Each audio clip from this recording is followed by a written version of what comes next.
It's the start of a two-game homestand, and after a loss at the helm of the best team, the Cape Cod Baseball League in the Katuitt Kettleers, the Harwich Mariners are back home and are looking to get back in the win column against the Orleans Firebirds of the Cape Cod East Division standings. Hello, everyone, and welcome into tonight's game broadcast here on the Harwich Mariners YouTube network. It's the 11-13 Orleans Firebirds visiting the 13-14 Harwich Mariners. Wyatt Kopelman, Devin Dobek here with you on the Harwich Mariners YouTube network. Devin, the problem was very clear last night. Harwich did not get enough runners with runners in scoring position to come home, and tonight they turned to their ace in Tom Chmielewski. Yeah, I mean, they were able to get the hit production. They had 8 hits, just unfortunately. Not even was it the offense, but the defense. They made errors at the wrong time. I mean, an error by Lorenzo Carrer out in left field led to 3 unearned runs that eventually hurt you on the scorecard. And then, I mean, Matt Scannell threw one away, and that's another couple runs. It could have been a 1-1 game heading into the 10th, but Harwich just got to find ways to fine-tune their game and come together and play as a team, because last night it was just one of those games where everybody was making individual efforts but couldn't bring it together, and hopefully they can do that here tonight against an Orleans Firebirds team they've had a lot of success against. You mentioned finding ways to actually find runs to score and to keep the blunders out of consideration as well. Orleans, an excellent defensive team with the second-best fielding percentage. But first, before Orleans takes the field, it's going to be Harwich at 9-4 here at home on the season. Tom Chmielewski, the left-hander out of Princeton, he steps up at 1-2 with a 2.05 ERA, a sparkling ERA. He's looking for another win tonight.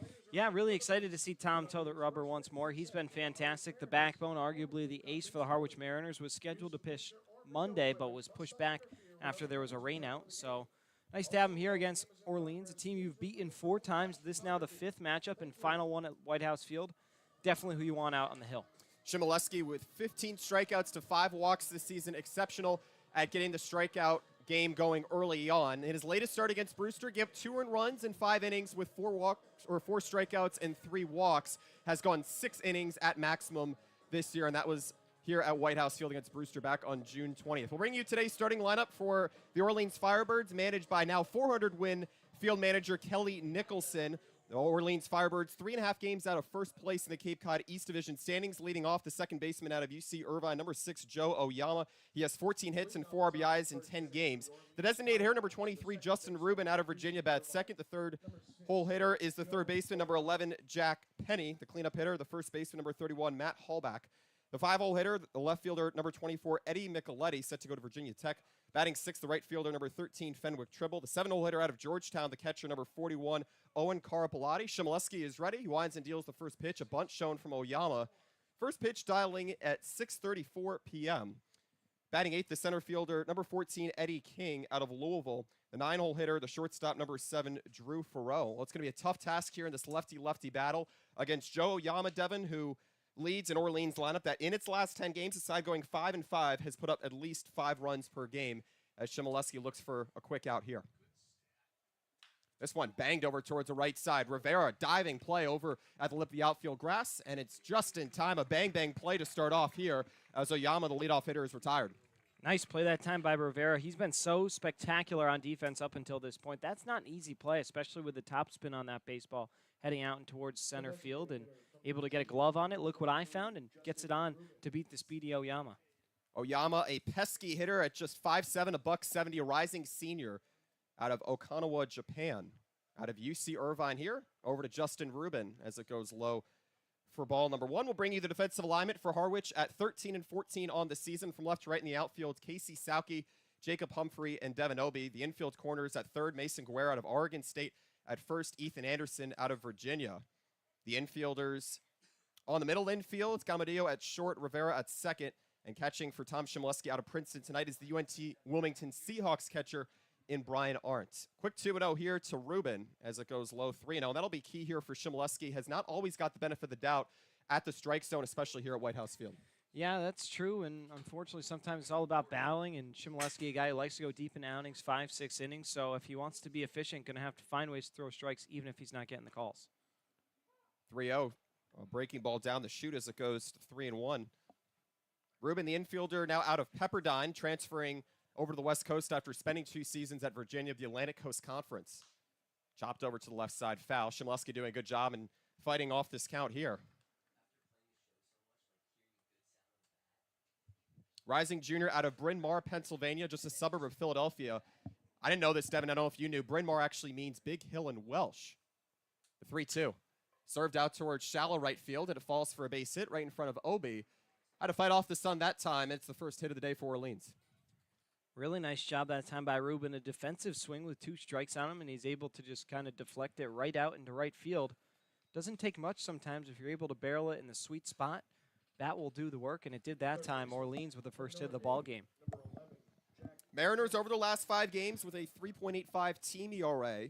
Gave up 6 runs, and some would maybe only say just 6 runs to an 18-win Katuitt team atop the Cape Cod West Division standings last night. Mariners tried to hold them off last night. Dominic Picone only going 1 1/3 as this one is lined over towards the right side past the diving glove of Anderson. That'll send Ruben into second on a hit here for Jack Penny as it's quick 2 hits here in the first, and the Orleans Firebirds are up and running. Good effort from Anderson that time. A little awkward with the base runner there, trying to avoid him, but hard piece of contact. Not quick enough was Anderson. Really tough play. And now the Firebirds in business with their their cleanup hitter coming up, rather. Harwich with 26 errors has fallen into a tailspin with committing errors over its past 10 games. Now Shimoleski working out of the stretch and just misses outside to Hallback. The 6'3", 215 rising junior out of UC San Diego. Had a much improved sophomore season this past year. Hit .306, 51 starts in 51 games with 5 home runs. This is a huge chance to give Orleans some life here. Orleans was just here over the weekend. Lost to Harwich 5-0 before the Mariners lost to the Bourne Braves on the road. Harwich entering tonight at 13-14, looking for some momentum in the standings. And as a matter of fact, this is an Orleans team, Devin, that had its most runs scored last night since a 10-1 win at Yarmouth Dennis. The Orleans Firebirds won 8-4 over against the Brewster Whitecaps at Stony Brook Field, a place where the Mariners are still looking for a win. And Orleans looks to be on the verge of scoring some early runs here. 2-1. There's a gorgeous slider on the upper half. If Shimoleski can get that going, certainly can find his way back into counts. Absolutely. It's all about location. If he's going to continue to throw that slider up in the zone, got to be really careful about when he does, because it could be a hanging pitch that could be taken for a very long ride. Slider cut on and miss. First strikeout here for Shimoleski, the southpaw of Princeton, as there are 2 away here in the first. And that's what Tom's got to continue to do. Stay with the same sequence. You got to think that Hallback was sitting on a fastball, given the fact that he just watched a breaking ball go by, and Shimoleski right back to that slider and gets a swing and a miss. Certainly seems capable with that slider of matching 4 strikeouts. He had 5 a couple weeks ago. Here's a chopper over towards the right side for Rivera. He steps and fires onto first, and it's in time. So Shimoleski getting a pair of groundouts and a swinging strikeout as he leaves 2 stranded for Orleans. The Firebirds, they bring 5 to the plate and score no runs on 2 hits, no errors, and leave 2 as it's scoreless going into the bottom of the first. Here from White House Field, we'll step away for a moment here on the Harwich Mariners YouTube network.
Two early hits against the left-handed starter of Princeton and Tom Shimoleski for Harwich, but he strands them with 2 groundouts and his first strikeout on the night in his latest start. He looks for his second win, but the Mariners come up and they are facing a scoreless ball game. Meanwhile, For the Orleans Firebirds, the right-hander Ivan Romero out of UC San Diego sets a face-off here against the Mariners. Leading off, the center fielder number 36, Jacob Humphrey of UMass Lowell. Batting second, the first baseman of Virginia, Ethan Anderson. He wears number 38. The three-hole hitter, the third baseman, number 33, Mason Guerra out of Oregon State. The designated hitter out of Miami, number 35, Lorenzo Carrier. Batting fifth, the right fielder, number 24, Devin Obey. Batting sixth, the left fielder, number 26, Casey Stauke. Batting seventh, the UNC Wilmington catcher, number 11, Brian Arts. Batting eighth, the shortstop, number 30, Ali Camarillo of Texas A&M. Batting ninth, the second baseman, number 21, Daniel Rivera. A chopper over towards the left side. Drew Farreau steps and throws on a first, and it's in time by just about a half of a step. Humphrey behind that time as there's one away. We'll bring you the Orleans defense. The Firebirds enter tonight at 11-13, 3.5 games out of first place in the Cape Cod East Division standings. From left to right in the outfield, Micheletti, King, Trimble. On the infield corners, Penny and Hallback at third and first. At short and second, Farreau and Oyama. Catching tonight here for Romero, Owen Carapalati out of Georgetown, who the Mariners have already seen a number of times. And you consider how much run production the Mariners have needed early in innings over the past couple of games. They certainly were looking for runs early last night, didn't get them against the best team in the Cape Cod Baseball League, as it's 1-1 here to Anderson after a ground out from Humphrey. The Mariners, in their last 5 games, just averaging 3.5 runs per game. 1-1, a slider high as it goes 2-1 here to the first baseman out of Virginia Beach, Virginia. So Humphrey unable to reach here. The Mariners looking for their first hit after back-to-back hits from Justin Rubin and Jack Penny against Shimoleski. 2-1 foul back. Goes to 2-2. Well, the Mariners, aside from having a lot of trouble in getting consistent wins on the road lately, Devin, 9-4 here at White House Fields. They have owned the season series against the Orleans Firebirds, for that matter, 4-0. They won it close 2-1 and then 5-0 the last time. This one's rolled over to the first baseman and Hallback. A toss on to the covering pitcher in Romero, and there's 2 away here in the first. Yeah, and Harwich's offense is definitely, still trying to find their footing, but we've talked about how the departures of people have really hurt them. Well, it won't hurt much longer, as we're hearing reports that Seaver King and Kalen Culpepper have returned from Team USA. They're going to be back in Harwich by the end of the night, so looking forward to seeing them fit back into the Harwich batting order and hopefully leading this team back into the right direction. And interesting, you mentioned individual benefactors for the Mariners and their lineup success down the stretch of the second half of the season. Devin, one particular hitter not in the lineup today who has certainly made his mark on the series, Kennedy Jones. He's 4 for 14 with 6 RBIs. But the Mariners instead looking to Casey Stauke, Brian Arts, Ali Camarillo in the lower half of the order. Daniel Rivera also fitting back in. One of a fastball paint on that outside corner as it goes to 1-1 here on the Beaverton, Oregon product. And I will be interested to see what happens with Rivera when the return of Culpepper. Culpepper and King. The infield is going to be kind of a wild card situation. Rivera leads the team in on-base percentage at .409, so if you are taking him out of the lineup, you're losing a lot of runners on base. And not just one wild card, but multiple wild cards of royalty in that infield. Culpepper and Seaver King, at the time, had left for Team USA within the 3rd week of the season. 2-1. Just goes outside. 2 away on a pair of groundouts here for Ivan Romero. As we mentioned, at UC San Diego of the West Coast Conference alongside Loyola Marymount. It's actually Kelly Nicholson's alma mater, as he just collected his 400th victory here with the Firebirds. Instead of a 1-2-3 job, it'll be a 5-pitch walk here for Guerra. Certainly helpful for his confidence after he just ended that 11-game hit streak. Yeah, unfortunately, a no for against the Cotuit Cavaliers last night. Did have a line out that arguably could have been a hit, but a nice play made by Josh Pine down at third base. And just got to turn the page. Same with Lorenzo Carrier, another guy just got to turn the page, hitting right around the 200 mark, coming off a game in which he was on base 3 times. Unfortunately, hurt the Mariners on defense, but his offense was there. So now once he puts it all together, he could be a true cleanup guy. This one shot on the ground over towards the left side. A quick throw to Farreau on a second to Oyama as the Mariners strand a 2-out walk in Mason Guerra. Carrier with 1 pitch, 1 out as the Mariners score no runs on no hits, no errors. Leave one on after the opening frame. The Firebirds and the Mariners, a Opponents in the Cape Cod East Division standing scoreless between one another, their 5th matchup on the season. We'll step away for a moment. This is Harwich Mariners Baseball on the Harwich Mariners YouTube network.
No score going into the second from White House Field. The Mariners still looking for their first hit, but first, Tom Chmielewski, the left-handed starter out of Princeton, set to get back on the mound after he faced 5 in the first and left 2 on.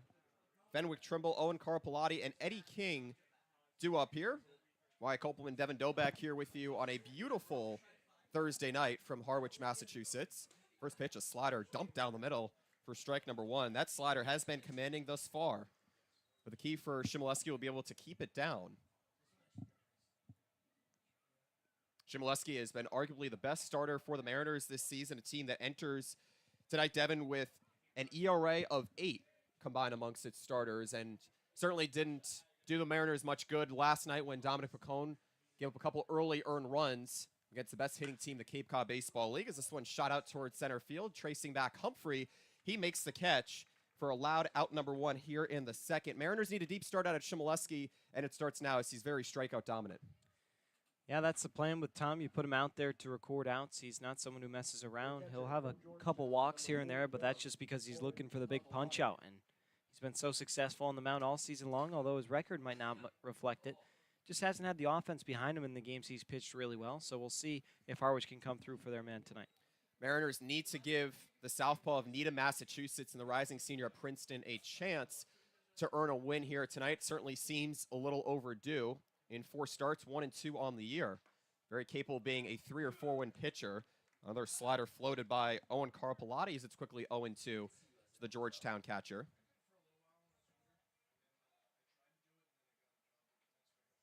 Chmielewski working relatively quickly. The 0-2, a check swing, the appeal down to third, and the third base umpire, Anthony Brunetti, says no. Tonight's umpiring crew calling balls and strikes behind home plate. David Martinez at first base, Jonathan Budka at third base, Anthony Brunetti. Chmielewski looking for a 1-2-3 job here in the second after he pitched 131 innings over the last 2 seasons at Princeton of the Ivy League. A 2-time conference all-star at Needham High School as well, a local product, 8th best pitcher in high school in Massachusetts. This one tapped foul. We'll keep it at 1-2. Well, the Mariners have found their rhythm. When they needed a win against any particular team in the East Division, they typically turn to the Orleans Firebirds, leading the series 4-0. 1-2, a swing and a miss. Chmielewski goes back to the slider. This time low and away. He has his second strikeout as they're 2 down. It's looking really good. That slider is so effective when he's able to locate it. And that time, a perfect pitch, way ahead in the count at 1-2. And he's able to start it right at the bottom of the strike zone and have it drop off. No harm done either way. And really nice strikeout pitch for Chmielewski. To go back to your point on the Mariners needing to follow through with the strong start thus far out of Chmielewski, Devin, hitting just .214 at home this season. We'll see how maybe they can try and turn the corner on that. As you mentioned earlier, a few guys in the lineup, particularly in the heart of the order, and Carrier and Obi due for a hit, not to mention Casey Sauke, Ethan Anderson as well. As it's 1-1 here, it's the Louisville product in Eddie King Jr. If there's a team they're going to do it against, though, it's the Orleans Firebirds. 4 for 4 against them. 4-0, rather, is a better way to put it, in the 4 games this season. I think that's a proper mindset of those guys in the dugout, though. You're 4 for 4 against a Cape Cod East Division foe. And Chmielewski 1 strikeout away from retiring the side in order. This one tapped over towards the left side. Guerra throws on a first, and instead it's going to be a late foul over on the left side. Home plate umpire called that one. Third base umpire was letting it go.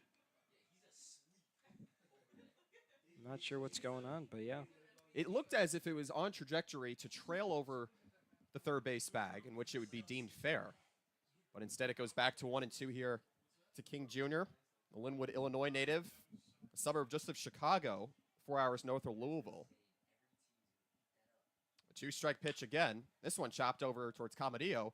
He steps and throws onto first. High throw, and it is just in time. Ethan Anderson with a nice leaping play that time. Not even leaping, but on the verge of it as he was stretching up. As Chmielewski retires the Firebirds in order. Nothing across for Orleans. Scoreless going into the bottom of the second here from White House Field. We'll step aside here on the Harwich Mariners YouTube network.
Welcome back to White House Field. Mid-Thursday evening in July. Devin Obie due up here to get the Mariners back up against Ivorin Romero out of San Diego. It'll be Obie, Sauke, and Arndt due up here. Still no score. Shift applied already here to the right-hander out of Duke. Looking to get Harwich off to a hot start here after the Mariners brought 4 to the plate and spurned a 2-out walk from Mason Guerra. Meanwhile, for the starter for Orleans and Ivorin Romero at San Diego. This one lofted over towards right field. Trimble moving in. Sees it from about a mile high as he makes the catch for out number 1. But for Ivorin Romero, he plays at San Diego, in which the mascot is the torero. It's actually Spanish for bullfighter. And one reason why the name was chosen is to actually honor the school's old proximity to Old Town San Diego, which is known for its strong ties to Latin American culture and customs. I actually did not know that about the torero. I've spoken a little bit of Spanish throughout my life, Devin, Yeah. but I didn't know that's what it stood for. Pretty cool when you can learn something like that on the fly. I know. That's baseball. You learn something new almost every day. So here's Casey Sauke up for the first time here today. The Mariners looking for their first hit here. Quickly 2-0 here to the Rochester, New York native. Sauke, another guy with a standout game yesterday, went 2 for 3, also drew a walk. Getting on base 3 times in any ball game, any way you can, is always a huge feat, and Harwich really needed it. Chopper back up the middle. Tough play for Oyama at second. Throws away from his body on to first in time. Joe Oyama, the standout second baseman at second base, and he certainly took care of much more than that there, as there are 2 down here as it was well dug up out of the dirt. I mean, that's a major league play right there. That's a ground ball up the middle, and especially the fact that Oyama's charging full speed to knock that ball down up the middle and then able to set his feet, get a throw on the money in time. That's just a great play. Credit to Oyama, tip of the cap, but Sauke, you got to find a way to beat that out.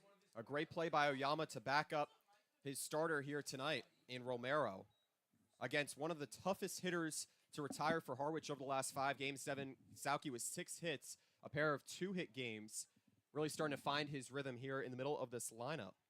But instead, it's over to Brian Arndt, the Holly Springs, North Carolina native. And it's 2-0 here. That's something I felt like Arndt has brought in a very subtle manner, is just being able to get ahead in counts. You need that in the bottom of your order for a Harwich team that is starting to have to scrap for runs over the last 5 games. Averaging just about 3.5 in that stretch, in which the Mariners have a win over Orleans, a 5-0 victory behind an excellent start out of Josh Bostic, who was drafted in the 8th round by the San Francisco Giants, and then just a couple nights ago, getting that win against Chatham. At least it felt like a couple of nights ago. That was Sunday night when we had a good deal of 2008 championship winners joining us here at the Al Graber press box to recount some of their memories of that championship team. But that's the Mariners' latest win. 3-1 goes way low. It's a 5-pitch walk here to Brian Arndt. They did win one in 2011 as well. We got the 5 championships, 6 hopefully coming this season, but it's been a lot of heartbreaking seasons, the last 2, when you think about just making it to the conference finals or finals and losing. I mean, it just really stinks. Harwich got to find a way to put it together and figure it out. And by the way, I was actually bringing up the fact that the Mariners had just thought of that win, their most recent against Chatham. But yes, you're right, 2011, the crown as well. A little crossed up. So Ali Camarillo stepping in here. Fastball goes outside. Crowd starting to file in here on a gorgeous night, golden hour at White House Field. Looks like a good crowd. It must be at least towards the 1,500 mark here tonight, if I had to guess.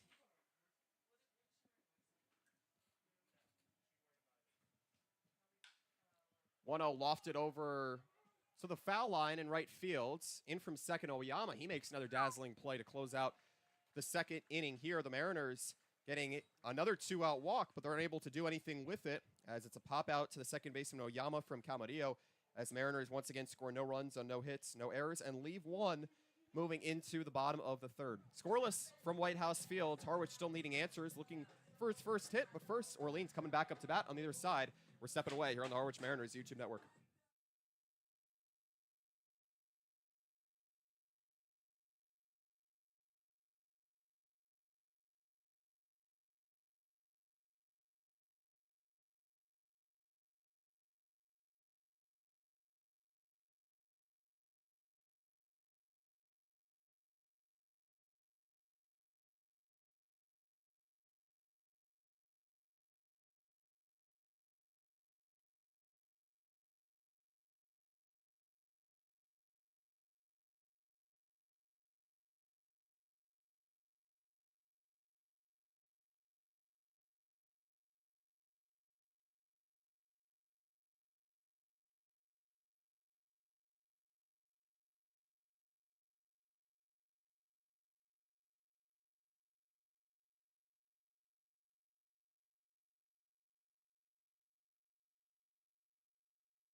Scoreless moving into the third. The Harwich Mariners looking to get back in the win column after losing last night in Katuitt, the best team in the Cape Cod Baseball League.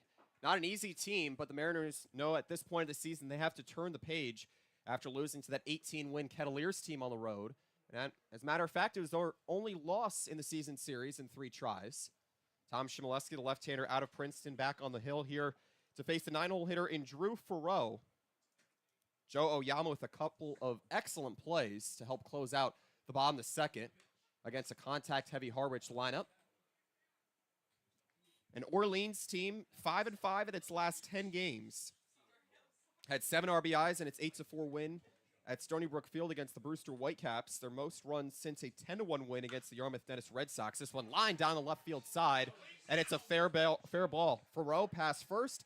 He's holding on to the helmet. He has the wheels, and he's coasting into second with a leadoff double. That one just a little bit too quick for the third baseman, Mason Guerra. And Devin, I guess that's what we call it, the hot corner.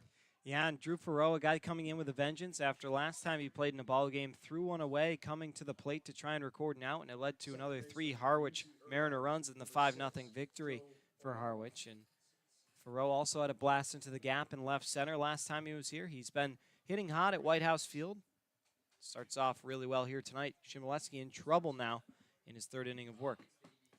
Shimoleski has already faced a runner in scoring position out of the stretch. It was Justin Rubin with back-to-back base hits for Orleans. Now a bunt shown from the 5'7" Joe Oyama.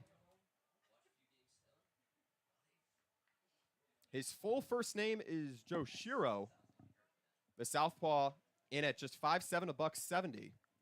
His dad, Morifumi, actually played baseball, grew up rooting for the Yokohama DNA Bay Stars of the Japan Central as Brian Arndt almost sprinted down the first out here in the 3rd. And that's why Brian Arndt is back here for a particular reason, just to be able to provide that lead by example mentality.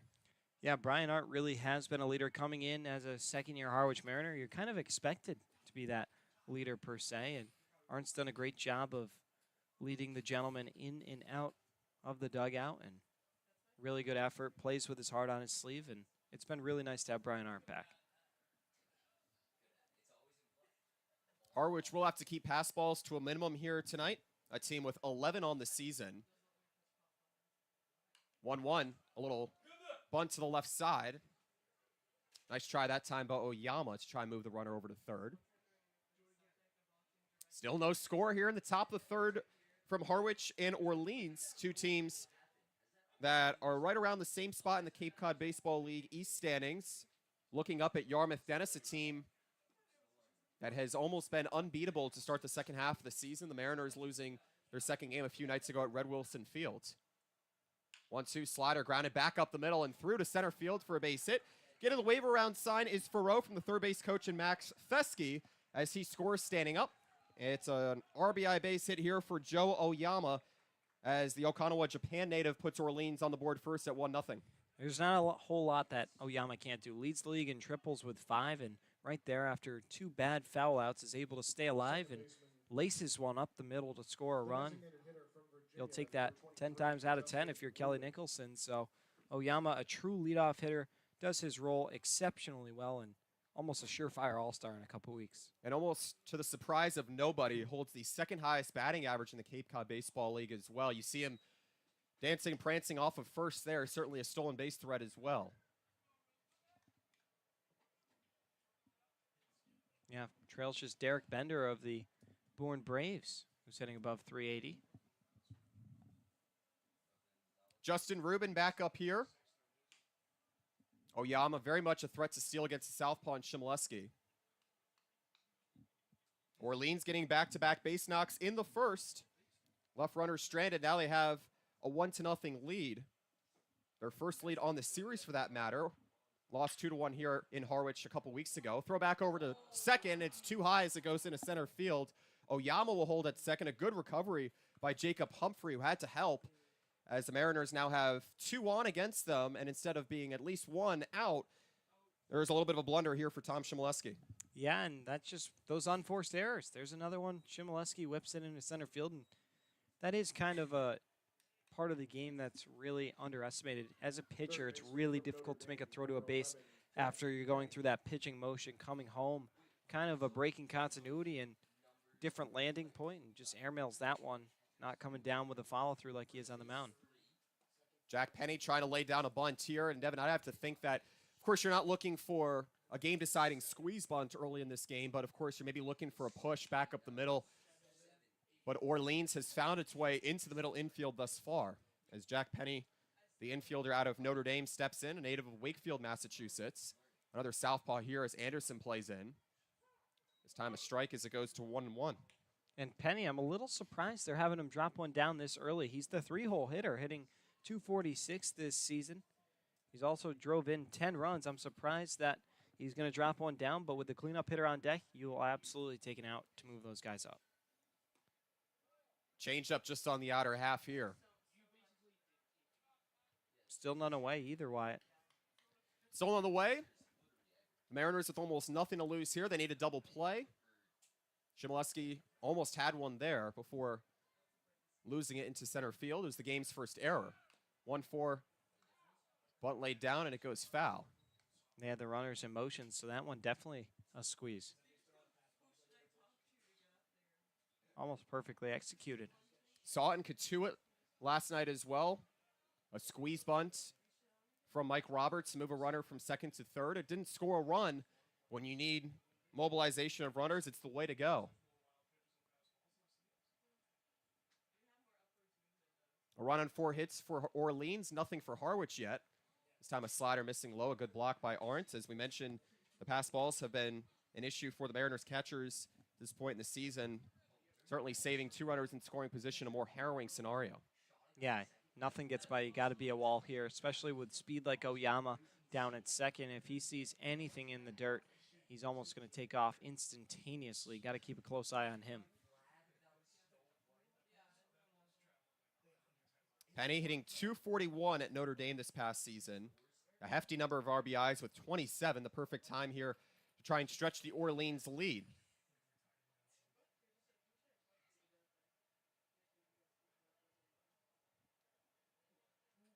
The best shortstop in Massachusetts, making his homecoming here. We'll see what he can do. 3-2. Lofted foul to the left side. Guerra giving chase, but it'll run out of room. Speaking of which, saw an extensive play made out in left field by Lorenzo Carrier, who's playing left tonight. It's Casey Sauke. He was up against 2 fences, and although the Mariners were trailing by 5 runs late last night, the unwavering effort was clear from the left fielder, corner outfielder really, out of Bear, Delaware. 2 on, nobody out. Payoff pitch, roped into center field. Humphrey tries to make a diving catch, and he doesn't get there in time. Showing off the wheels again, Oyama getting the wave around sign from Max Fesky, and behind him is Justin Rubin. The play to the plate is too late. An excellent and valiant effort that time by Jacob Humphrey. The throw was on line, but nonetheless, the Mariners now trail 3-0. And Humphrey hesitated. That's what happened. He didn't get a good read on the ball. He was flat-footed for the first couple seconds of that play and then decided that he was going to go and try and cut it off, dove way too late, and with runners in scoring position, you got to make sure you knock that thing down. It gets by, and it costs Harwich another run. Another mistake there, and Humphrey, sinking liner's not easy to read, but he knows it, owning up to it now, and Harwich really going to have to get the bats going, not leaving themselves much of a choice. Cleanup hitter Matt Hallback due up here.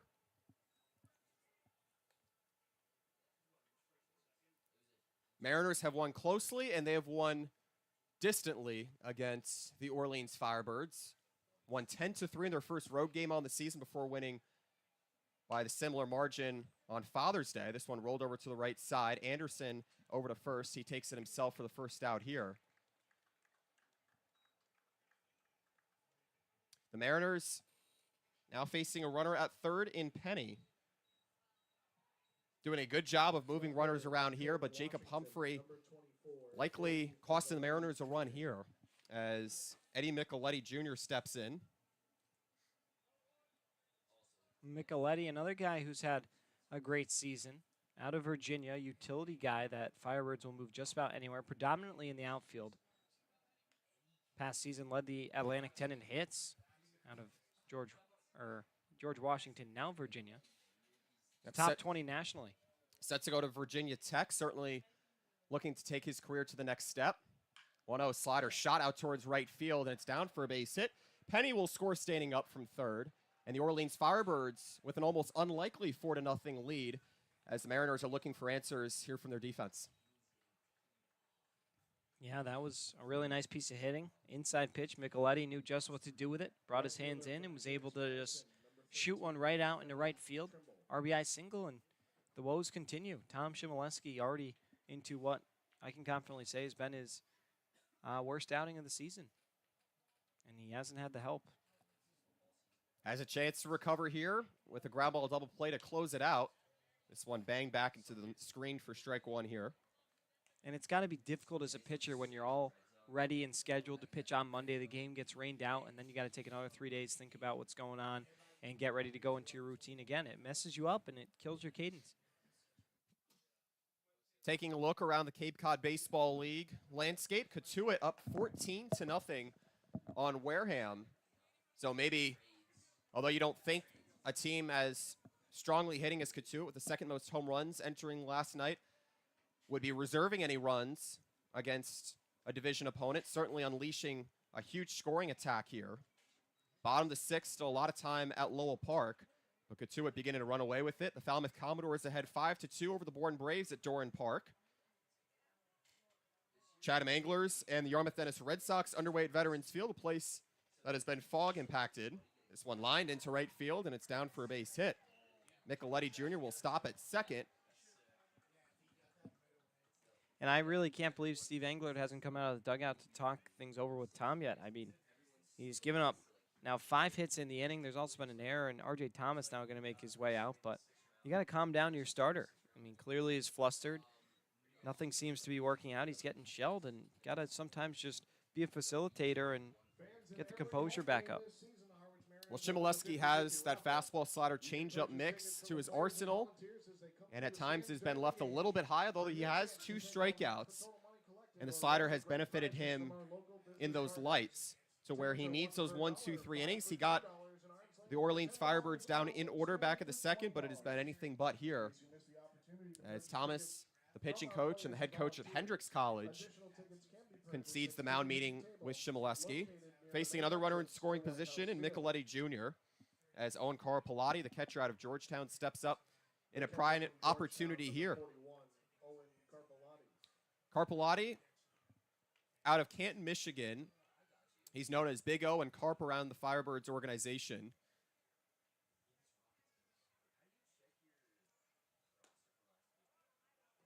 Mariners with the 4th lowest ERA in the Cape Cod Baseball League, entering tonight at just a whisker under 4.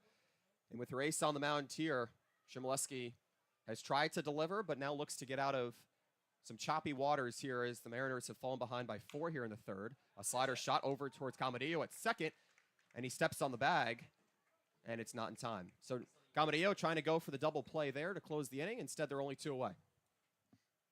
And outs are outs, especially with runners on. If you're able to get an easy out like that in the infield, it's huge. And Eddie King, a guy who's had his struggles against Harwich all season long, now comes in, find a way to get this out and stop the bleeding. You've already given up the 4 runs in the inning. Eddie King out of Louisville back up, watches a breaking ball on the lower half. Played for a Louisville team that finished 10-20 in the ACC this past season, got off to a red-hot start to the year. Won 18 of its first 20 games before running into some turbulence in the ACC. Chmielewski now needing 1 more strike to get his 3rd strikeout on the night. Had a punch out back in the 1st and the 2nd. Orleans getting 4 runs on 5 hits here in the frame. 1-2 here on the fastball. King Jr. actually chose Louisville over another ACC powerhouse in Miami. You say that with no hostility, Wyatt. No hostility, staying neutral. The number 2 outfielder overall out of Illinois as he bounces one just to the left, foul. A quick grab for the 3rd base coach in Max Fesky. So the Mariners, for the first time on the season, will have some digging to do into getting back into this one against their Cape Cod East opponent. And the 1-2. Slider flared into right field. It's through for a base hit. Micheletti Jr. will get the stop sign at 3rd as the runners hold from scoring. And the bases are loaded here against Tom Chmielewski for the 8th Orleans hit of the day. And they've now batted around, heading into Drew Farreau, who started this rally with a double, came around to score. And, yeah, this is just extra outs. Harwich shouldn't have to be on the field right now. Chmielewski had the error, and Humphrey a play he arguably could have had. And the woes continue. 6 hits in the inning, 4 runs, and now bases loaded for what's a very dangerous 9-hole hitter in Farreau. Slider shot out towards left field. Sauke lets it fall for a base hit. 1 run across the score in Micheletti Jr. Trimble's behind him. The throw into 3rd is just a little late. And into 2nd will be another runner here for Orleans. So a single in advance on the throw from left field, and the Mariners now trail 6-0. Yeah, it's just been a really long inning. Giving up 7 hits. I mean, bad things are going to happen, and Chmielewski definitely in need of some relief, and he's going to get some as Mariners got someone up and going in the pen. Xavier Martinez, formerly of Cal State Northridge, set to go to Southern California.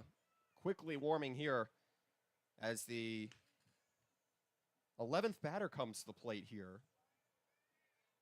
Drew Farreau now on second. King Jr. on third as 2 runs and Micheletti Jr. and Tribble score to pad the Orleans lead.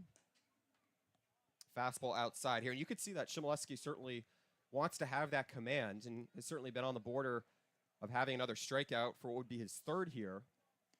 With the Mariners already with an error similar to their prior blunders, just giving away some free outs. This one is banged down the right side, foul. Now 6 runs here in the 3rd, and it ties a season high, a single game high for that matter, for runs against the Mariners this season.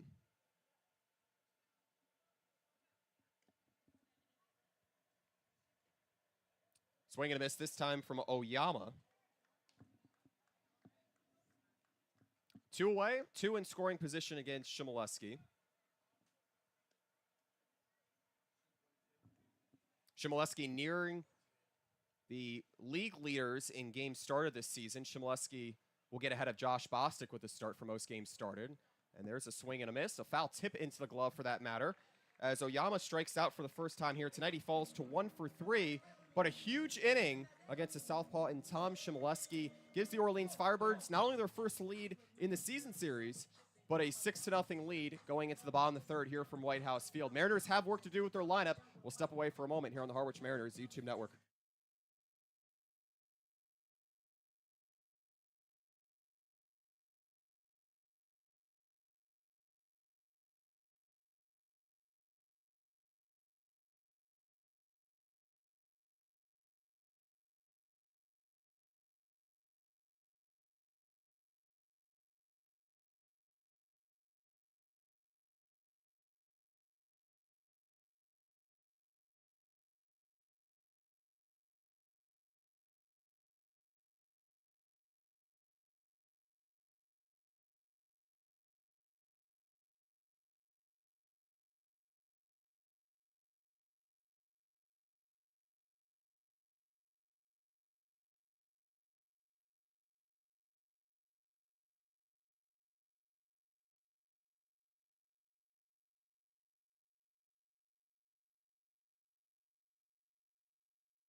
Mariners behind 6-0, and they are in a heap of trouble early on after 6 runs and 3 earned runs against Tom Chmielewski, the starter out of Princeton, starting his 5th game here tonight.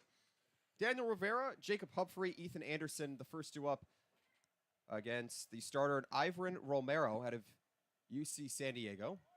First one goes low to the Southern New Hampshire transfer in Rivera. Up for the first time here today, the Mariners have been quiet. No hits thus far. It's certainly been trending towards their struggles this season when they're unable to get hits early on. You start to see it have a plaguing effect on the Mariners as Harwich is only 4-8 when the opponents score first. They've actually not bumped into a game, however, Devin, when they have had only 1 to 3 hits. This one skied out towards center field, charging in King Jr. out of Louisville, and he makes the catch for the first out of the inning. The Mariners trying to get something going. They're getting some ground ball contact, but similar to last night at Katuitt, just not able to convert enough on a particular basis. Yeah, still without a hit, and they've surrendered 9. And there's not much more to be said. You got to find ways to get hits. Orleans is doing it, and it's off your ace, so you got to find ways to find and tag Romero, a second-year Cape Cod Baseball League guy, so a little more experience, but he's giving it everything he's got. Harwich going to have to find a way to crack him. He's very comfortable with that lead, I'll tell you that. He's comfortable with the lead. A right-handed pitcher who is only allowed 3 base runners thus far. If you count the inning-ending fielder's choice 6-4 play. Give up a 2-out walk to Mason Guerra and Brian Arntz, but has been clean otherwise. His lineup has certainly boosted him thus far, as it'll be 1 and 2 here to the UMass Lowell products in Jacob Humphrey. Fun fact for you, Romero's head coach is Brock Ungricht at UC San Diego, who then played for the Orleans Cardinals back in 2005 before, the Firebirds, of course, became the Orleans Firebirds. And Coach Ungricht actually helped Nicholson win the Cape Cod Baseball League Championship in his first season as manager. We just spoke of how he just reached the 400 win plateau. The 2-2 to Humphrey, a fastball missing outside. That's 2 straight pitches that Romero has wanted for his first strikeout on the night, and the count stays alive here. Yeah, so if Humphrey can work a walk, that would be pivotal. Leads the Mariners with 18 runs scored. Be nice for him to get on base and snag another one of those. Payoff pitch, a fastball cut on and missed. Humphrey falls to 0 for 2, the first punch out here for Romero, and the right-hander out of UC San Diego is finding rhythm. So 3 straight retired here for the right-hander. Ethan Anderson coming up here, looking for an opportunity to reach base. Quiet start here for the Mariners without a hit through the first 2 innings and change. This one grounded over towards the right side. Hallback boots it as it goes into shallow right field. Anderson will hold at first despite the wide turn. So it'll be the Orleans Firebirds' first error on the night. And you saw it went off the cleat as well, off of Hallback. Pretty typical error. Devin Obie tried to go for one last night, and what could have been a double, but failed to knock it down in center field against the Katuitt Kettleers, who unleashed that hitting attack. So it was a single and error in that sense, but this time a pure error as Anderson marks the first base runner for the Mariners here in the third. Guerra watches one outside here from Romero. And that's big because Harwich, without a hit, you'll take whatever you can get, and almost like a gift to extend the inning. Now find a way to capitalize. Heart of the order due up now. Harwich in a hole here at home. This one lofted foul. In a hole here at home. 9-4 on the season at White House Field as opposed to its 4-10 road record.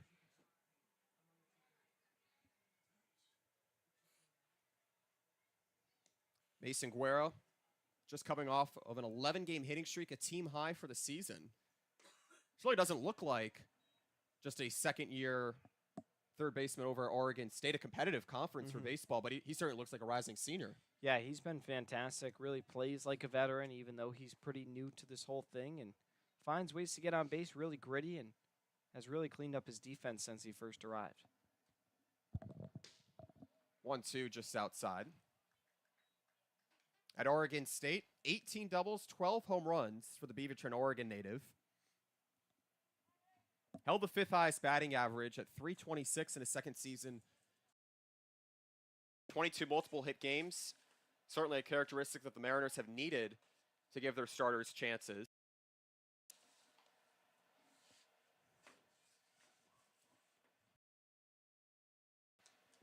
Harwich trying to scrap together runs here. 4th fewest RBIs in the Cape Cod Baseball League. It will be a toiling effort. 2-2. Can Guerra stay alive? He fouls it back. Nice defensive cut. That fastball up and away is almost impossible to put in play. And if you're able to foul it off, see something else, that's huge. Guerra reached on a 2-out walk back in the first. Staying alive here in the count. Ethan Anderson on first as a 2-out base runner. Still no hits for the Mariners. 2-2, grounded foul. Guerra was listed as the top prospect in the state of Oregon after earning first-team All-State honors at Westview High School. For good measure as well, it's really translated over here into his collegiate career.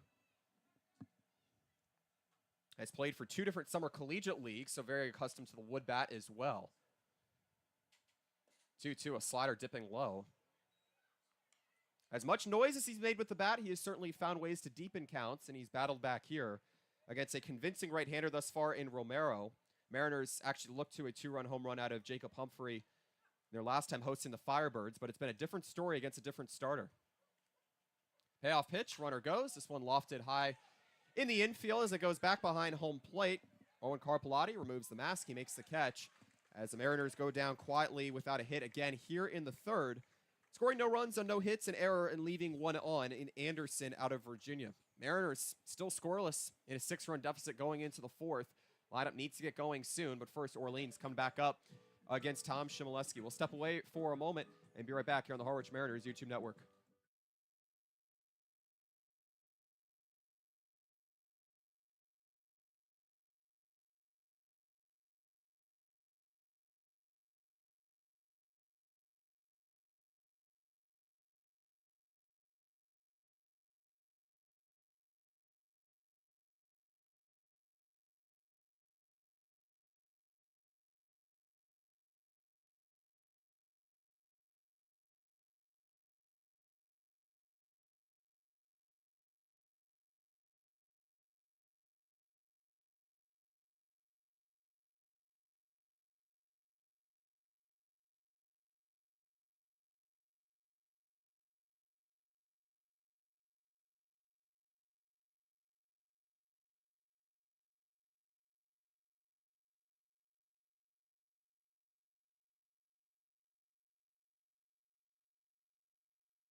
Six 0 deficit for the Harwich Mariners here at home at White House Field against the Orleans Firebirds. A new pitcher into the ballgame for Tom Chmielewski, Xavier Martinez, Wyatt Copeland, Devin Dobeck, and for the middle innings to my broadcast partner in Devin. Devin. Thank you, Wyatt. As Mariners looking up a very tall hill, it's 6-0 here in the top of the fourth. Call to the bullpen. Xavier Martinez will come in to do the pitching as Orleans brought up 11 guys back in the fourth inning, or the third rather. Nice stop by Rivera, and then he airmails it way up over and towards the Orleans Firebirds dugout, and that one will be ruled a single. So a single for Justin Rubin as Rivera was unable to get the throw on target, and Orleans already in business now with their 10th hit through just 3+ innings. A little bit of a rude awakening here for Martinez, set to go to USC. And you just need your defense to be able to help you out. Rivera was trying to cover for Camarillo over at short and seemed as if he almost had too much momentum in throwing that one high. It is a single and an E4. As that one's going to be popped up. I'm not sure what's going on with the Orleans bunts, but most of them have been popped up. Not something you typically see, but it's been the majority. Haven't really been able to get one down, but then they've been following up with hits. So it hasn't really made that much of a difference. Here comes the 0-1 offering now to Jack Penny. Checked his swing. Did he go? No, so says third base umpire. Close call there. Penny on the day has singled twice, come around to score once. Orleans in the driver's seat as Martinez out on the hill. 1-1, misses up high. This past season was at Cal State Northridge along with Ali Camarillo. Had a 4-1 record, 2.29 earned run average. Made 20 appearances all in relief, 35 1/3 innings, pitched 45 strikeouts to just 17 walks and 27 hits. It's going to be 3-1 now as Martinez falling more and more behind within this count, and we'll see what Penny can do here way ahead. Martinez out of the stretch, checks the runner, and now comes home. It's going to be chopped foul, and the count is loaded full.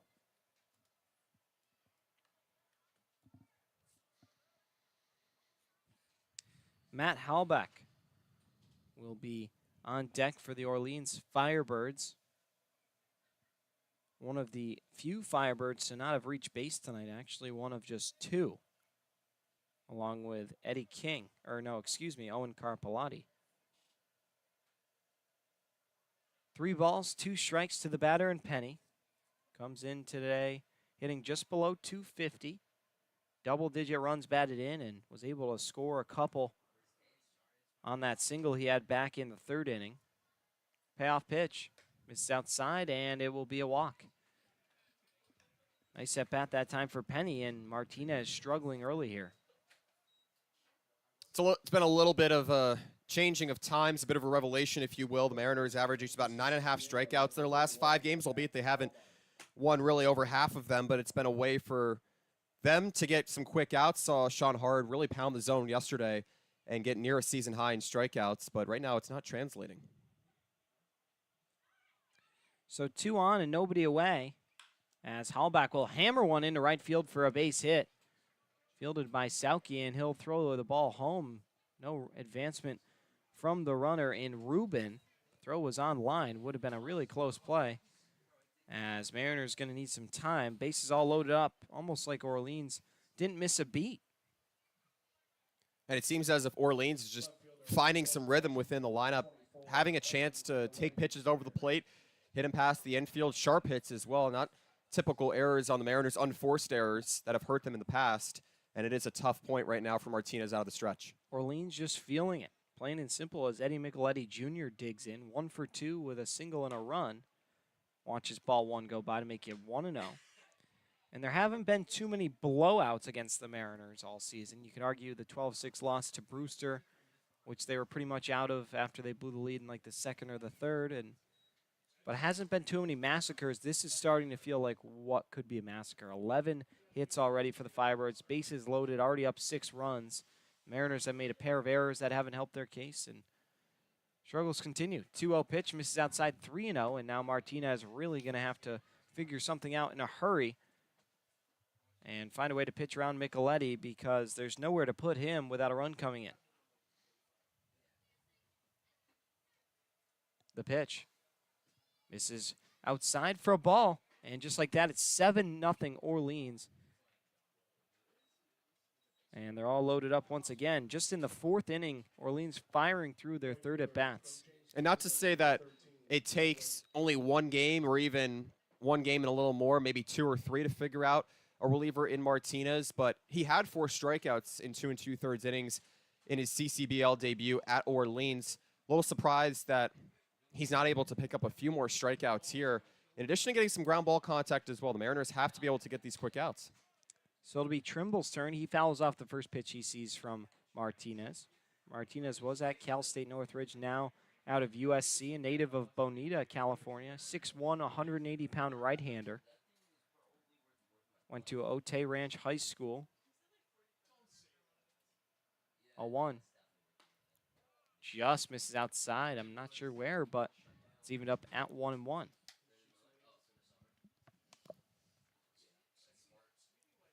Last season, CSU Northridge had help from Martinez to a 19-10 conference record, their 3rd best mark in the Big West in 2023.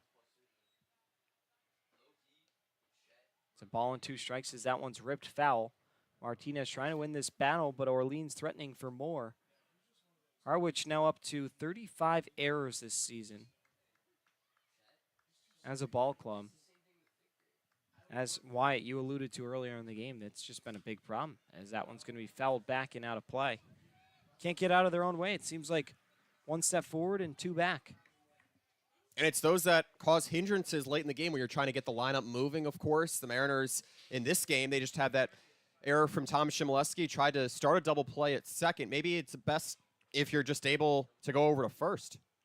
As that one's foul tipped into the glove, and that will be strike 3, first strikeout for Xavier Martinez, one he badly needed with the bases loaded, and there's 1 down.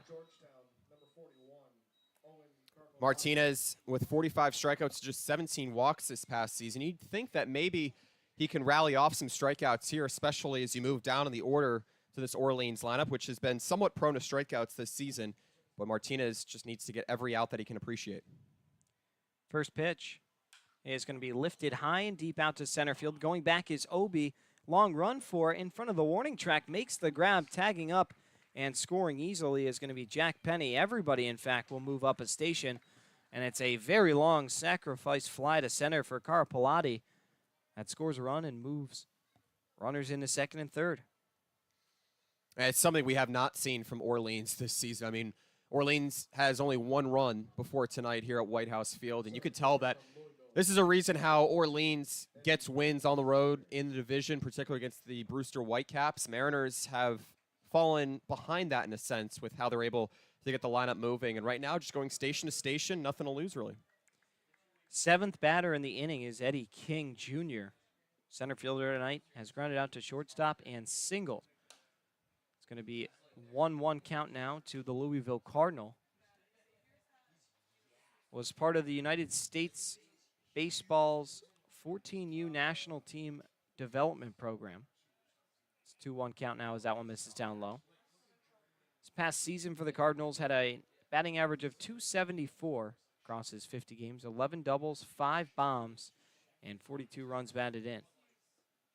That pitch misses outside, 3-1. First base is open now after the sacrifice fly, but not sure you want to put King on to face Drew Farrow. Here comes the 3-1 offering. And it drilled him. Eddie King Jr. hit right between the numbers on the back. Seems to be okay, but he'll accept a free 90 feet and bring up the eighth batter in the inning, and Drew Farrow. Well, we've seen certain instances, Devin, where the Mariners have not been able to get one end to meet the other, with the lineup being able to find enough sparks in the early innings to get early leads, and then you also have the polar opposite where your relief staff isn't supporting the lineup. Today, it's just a matter of both, and it's turned into a complete blunder. Farrow on the day has doubled and singled. He's 2 for 2, and he's been a Mariner killer. Trying to see what he'll do out of the 9 spot with the bases loaded. Favorable righty on lefty matchup for the hitter. It's 0-1 as Martinez blows that one by. 8-0 Firebirds. Still threatening with the bases loaded here. Here comes the 0-1, and it's going to be grounded off the glove of Martinez over to Rivera, and Rivera will go on to first for the out. That will be a 1-4-3 put out to get the out, and the Mariners finally retire the side. Orleans tacks on another pair of runs and strands the bases loaded. They lead at 8-0 here from White House. We'll take a break and step aside. You're listening to Harwich Mariners Baseball on the Harwich Mariners YouTube network.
It'll be 4-5-6 for the Harwich Mariners, due up in the inning.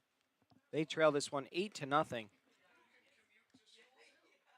So Lorenzo Carrier digs back in 0 for 1, hit into a fielder's choice back in the first inning. And definitely a guy capable of giving the Mariners some life. Tied for a team high 3 home runs. Someone who can really put a charge into a baseball and make an impact quickly. It's a ball and a strike, and Power has not been Carrier's problem. It's been average as he grounds this one over to the third baseman and Penny. Penny over to first in time. It's a 5-3 put out for out number 1, and Carrier retired once more. Devin Obie's turn. Obie flew out to right back in inning number 2. He's the other guy with 3 home runs in the ball club, so Engler trying to stack the power. Harwich could really use some of that right now. They are being no hit here in the home half of the 4th. It's ball and no strikes now to Devin Obie. Duke product started the night in right, was moved to center with the removal of Jacob Humphrey from the ball game. Not sure if he was hurt or what happened, as that one's going to be lifted out down the line in right, but foul towards the Orleans bullpen. Not sure if we clarified that, but yes, Humphrey was lifted from the ball game. Kennedy Jones went in the left, Sauke moved over to right, and Obie went to center.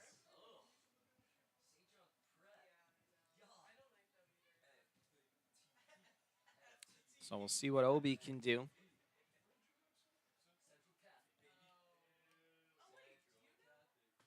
He needs to get something going quickly here. Obie hitting .258 for Harwich on the season with a .370 on base percentage. It's been one of the more consistent offensive weapons for Harwich this season. That one's bounced in the dirt to make it 2-1. Obie has a 5-game hit streak.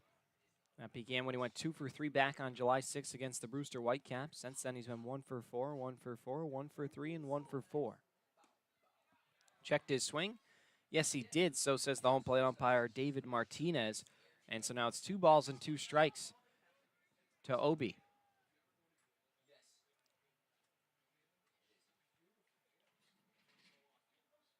Here comes the 2-2 offering. Bounced in the dirt, 3-2. Ivan Romero has been fantastic out there for the Firebirds. Hasn't surrendered a hit. Only has the 1 strikeout, but has faced just 2 more than the minimum. Or rather, 3 more. Just 4 batters in each of the innings that he's pitched up to this point. He's got 1 away here in the 4th as the pitch to Obie is popped up. Shallow right field, trouble out there, but coming in is Trimble and makes the catch headed towards the line for out number 2.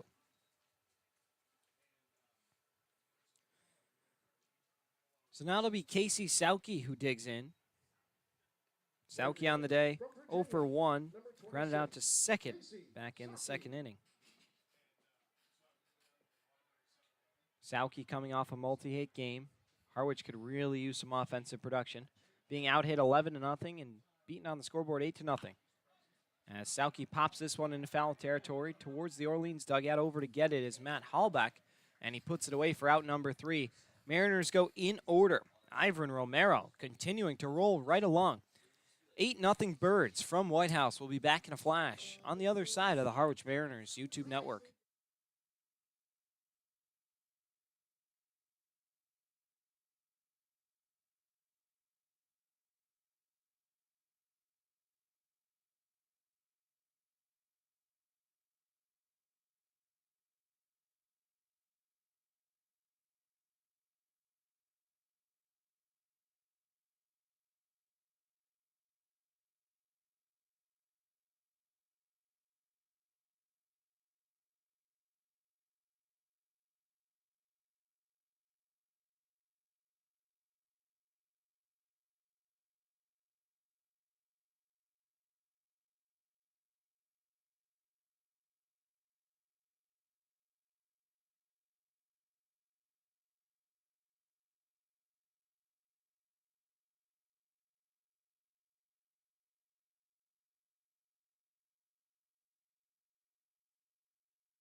Joe Oyama set to make his 4th plate appearance here to lead off the 5th inning. On the day, Oyama is grounded out to second, singled and scored, and struck out swinging. Oyama, as Wyatt already mentioned, second in batting average in the league, hovering just above 360. He's been a fantastic find for the Firebirds and a great leadoff hitter. Whenever you can have a leadoff hitter who can get on for the heart of the order, and let alone see pitches and be patient in at-bats, Joe Oyama is everything that you can imagine as a leadoff hitter. And he covers a lot of ground, too. Speaking of which. 1-0's lifted way out to deep left field. Kennedy Jones back towards the warning track, makes the catch.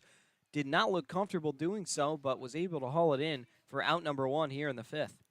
Yes, speaking of which, Oyama covers ground on the base pass, but has a little bit of zing off that bat as well. And compact size, a nice swing. And it certainly can be deceiving, especially when you think you have a fastball high for a strikeout. Xavier Martinez back out on the hill. Not sure if we gave the line for Tom Shimoleski, but he went 3 complete innings, 9 hits, 6 runs, 3 of which were earned, 3 strikeouts, and no walks. Definitely a game he'd like to turn the page on, but Harwich needing to get some offense before they can complain about the pitching. Here comes the 0-1 to the batter, and Ruben is in there for a strike, 0-2. Ruben has singled twice and reached on an error. He scored a pair of runs and currently 2 for 3 on the day.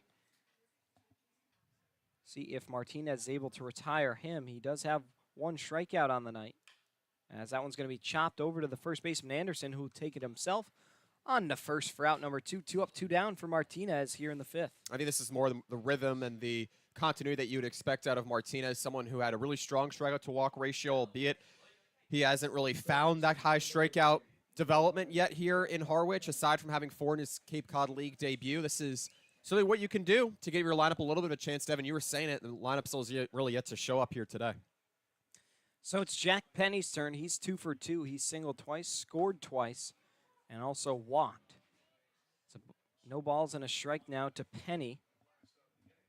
And yeah, Kelly Nicholson's got to be on cloud 9 watching his offense go to work. I mean, this has been the least productive inning they've had, of course, but can't complain with everything that they're doing early on in the ball game. When you can put up 8 runs through 4 innings, even 6 in 1 alone, that's fantastic. Harwich has only done that once this season. It's just not a hard-hitting team either. Second fewest hits total in the Cape Cod Baseball League, but right now he's seeing a flock of birds soaring, and they're soaring into White House Field. You're sitting on that one, huh? I'm sitting on it. It's just an 8-0 lead, you know. Yeah, sometimes it's just teed up so perfectly you got to take it and whack it. I like it. I like it. 2 balls and a strike now to Jack Penny.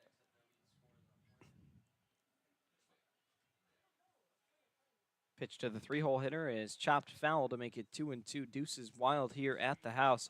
2 balls, 2 strikes with 2 away. Nobody on base. But Harwich staring at an 8-0 deficit. They're being out hit 11-0. Also with a pair of errors to just 1 for the Firebirds. 2-2 pitch coming from Martinez. He kicks, fires, and it's in there. Strike 3, ring him up. A big pitch, a 1-2-3 5th will definitely help keep that door shut on a fiery offense. Harwich coming up in the home half of the 5th, halfway home here at the house. We'll be right back on the other side. You're listening to Harwich Mariners Baseball on the Harwich Mariners YouTube network.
the bottom of the fifth for the Mariners. The catcher from UNC Wilmington, number 11, Brian Arndt.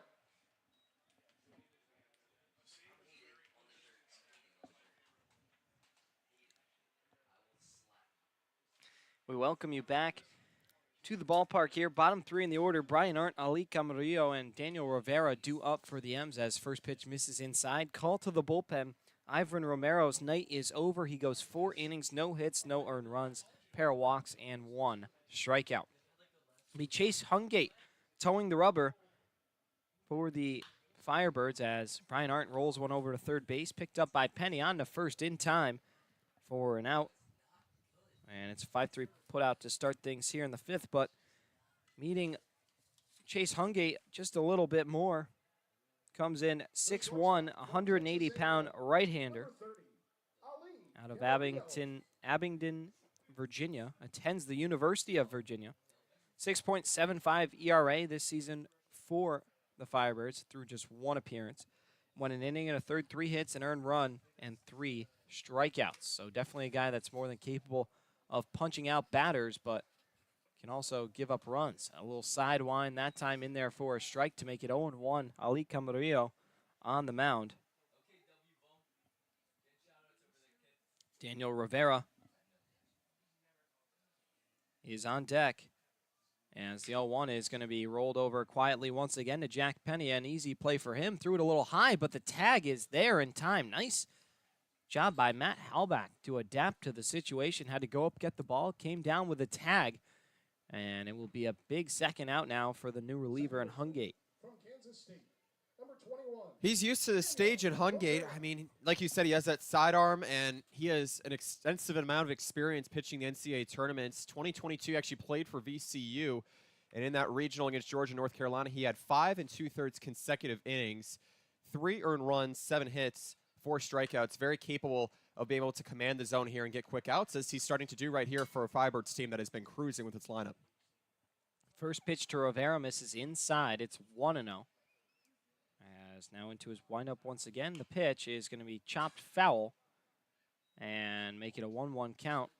Rivera flew out to center field back in the 3rd inning, making just his 2nd plate appearance. And Harwich finally going to turn over the lineup card for the 2nd time tonight. Orleans, on the other end, has already had guys bat 4 times. First half of their order has batted 4 times, and Harwich still finishing up their 2nd ABs in the 5th inning.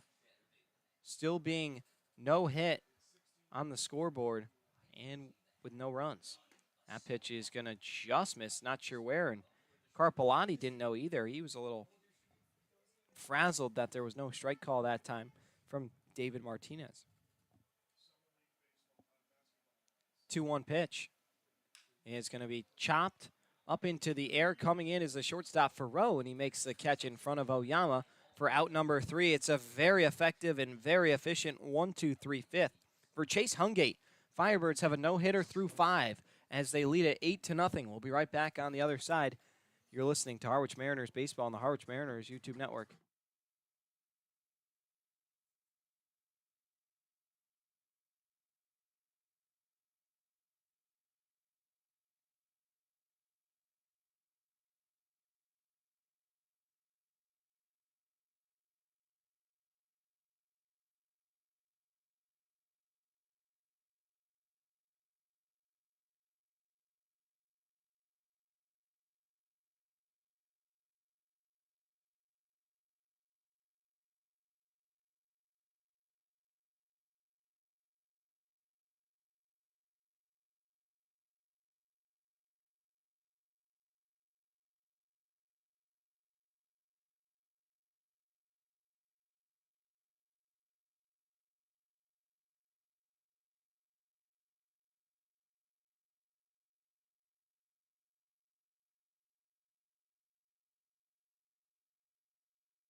the first baseman from UC San Diego. We welcome you back into the 6th inning of action here, and it will be 4-5-6 due up for the Orleans Firebirds, who are in cruise control. 8-0 their lead. They're out hitting the Mariners 11-0.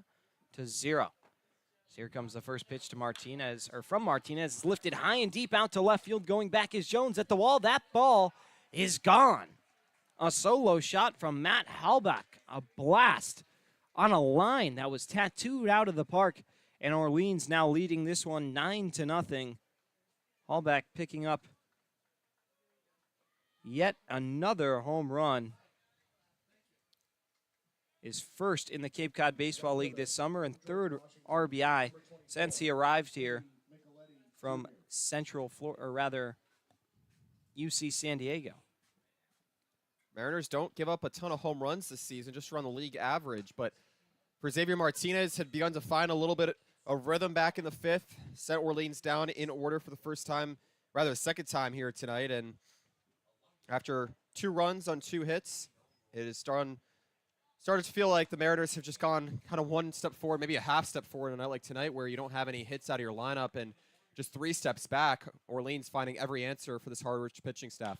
And Wyatt, I hear you saying that with a lot of empathy in your heart and wishing you could do something from up here in Al Graber press boxes. That's going to be a ground out over to Ethan Anderson from Eddie Micheletti Jr. for out number 1. And yeah, it's just one of those nights where, unfortunately, baseball god's not in your corner, and Harwich really just a victim of the circumstance, not helping themselves out at all, not getting any hits. And when you don't have base runners, you don't score runs, you don't win ball games.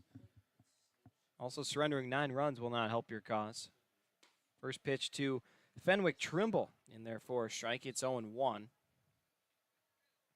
Trimble on the days, flied out to center, singled, come around to score, and struck out swinging.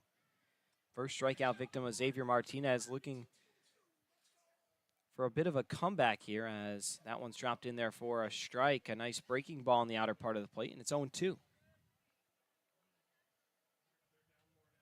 He actually has a brother on the George Mason baseball program. Just finished his 3rd season at George Mason. A lot of heritage in baseball in his family. His father, more so a basketball, football athlete at the U.S. Merchant Marine Academy, but I'm sure here for Fenwick, feels like a dream come true already here to play in the Cape Cod Baseball League. Had a single to right field back in the 3rd, but starting to look a little further than that.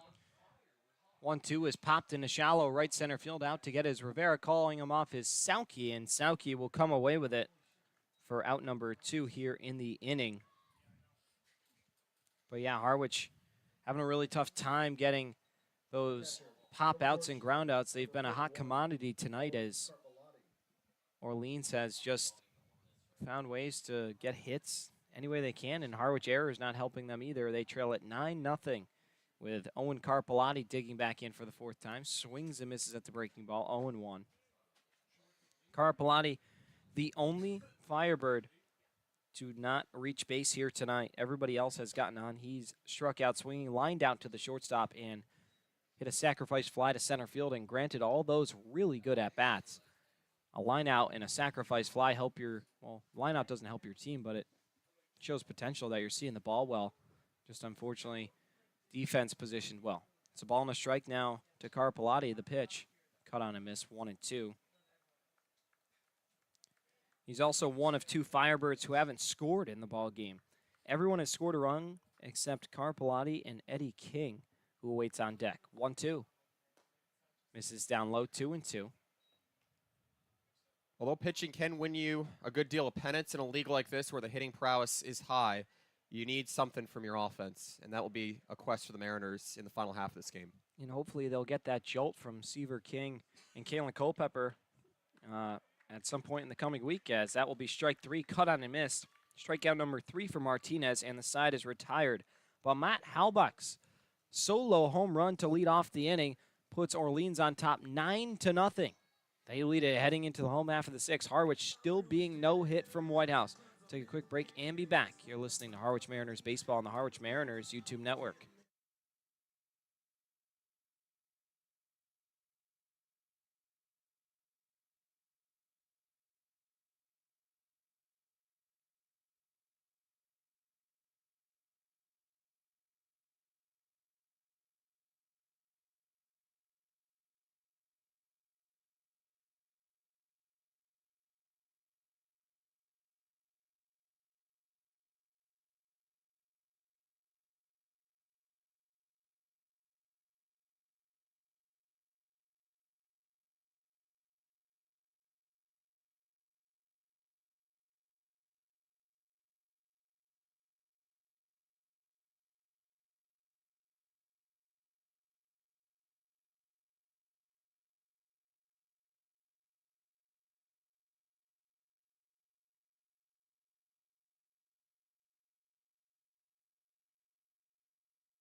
Jones. Kennedy Jones, Ethan Anderson, and Mason Guerra due up for the Mariners. Jones was subbed into the ballgame for Jacob Humphrey after he probably was a little hurt on that dive, would be my best bet as to why he was lifted, because other than that, it's been pretty good settling into that leadoff spot for Harwich this season. It's going to be 0-1 to Kennedy Jones. We'll see if he can break up what's been a no-hitter thus far for the Orleans pitching staff. 1-1 now as that pitch misses just at the letters.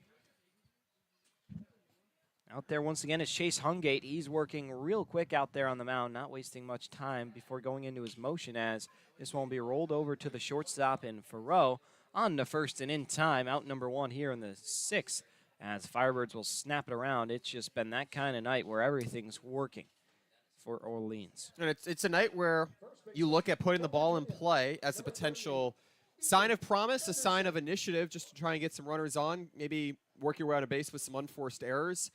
Orleans with only 1 here tonight, but this is a night where you look, if you're Steve Engler, to try and get this team back into its winning form, especially welcoming in the Wareham Gatemen tomorrow. Not going to be an easy opponent, still with 4 innings to go here for Harwich. And you don't know. Wareham last place in the West. I would say an easier opponent, but based on the way Harwich has been playing, it's been anyone's game on any given night. Wareham coming in 10-14-2 before their game tonight. 22 points. That is the tied for the 3rd lowest in the Cape Cod Baseball League. Lowest, of course, is Chatham with just 13, and then Brewster with 20. No balls and 2 strikes, and with Chatham, their struggles just continue. Of course, Tom Holliday recently stepping down this past week from his role as manager of the Chatham Anglers. Did something similar last year, but I'm not sure if they're kind of similar circumstances or if this one maybe in light of everything that's been going on, as that one's going to be ripped down the line but foul off to the right. And it's 0-2 now to Ethan Anderson. I mean, he's expressed his displeasure with everything going on in the Cape Cod Baseball League and his team struggling, and who knows what's going on over in Chatham. They are currently a dumpster fire, per se, for lack of a better reference. 0-2 to Anderson is going to be shot in the left field, but right at the left fielder, and Eddie Micheletti Jr. That one looked like it was labeled for extra bases, but it will be snagged, and Ethan Anderson is retired for the 2nd time today. Third baseman from Oregon State. We talked about it last night. It could have been a 1-0 ball game going into the second half of the game had the Mariners not induced errors against themselves. And here tonight, I mean, 2 errors is not the most for a team that has over 30 errors at this point in the season, but it could be a different ball game to where your lineup could find a little bit of rhythm and maybe just find a way to get after the relievers. Mason Guerra's turn. He watches strike 1 go by in the inside corner. Guerra has walked and also popped out to the catcher. Mariners in desperate need of any form of offense at this point, Wyatt. You'll take what you can get, as that one misses outside. It's 1-1. Orleans, a team they've beaten 4 times. First one came back on the 2nd game of the season, a 10-3 win at Eldridge Park for the Mariners. They were fantastic. Then on June 18th, a week later, a 12-2 victory at Eldridge Park, somewhere I guess they really love to play, as it counts 2-1. Then on June the 23rd, just 5 days later, Harwich winning a barn burner 2-1 at home. And then on July the 7th, a 5-0 Harwich win, fueled by great pitching and decent offense. Mariners have gotten some deep starts as well. You think back to the first time the Mariners went to Eldridge Park, they got a relatively deep start out of Sam Armstrong. He had 7 strikeouts, and then each time they went to Eldridge Park, they got after Cam Leiter, the Central Florida transfer, UCF transfer, and here tonight it's been complete control from Hungate as well as the starter in Romero. 2-2. Misses inside 3-2, so Guerra trying to prolong the inning here. Lorenzo Carrier's on deck.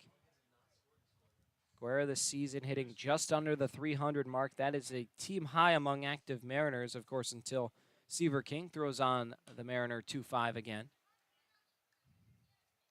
3 balls and 2 strikes now to Guerra.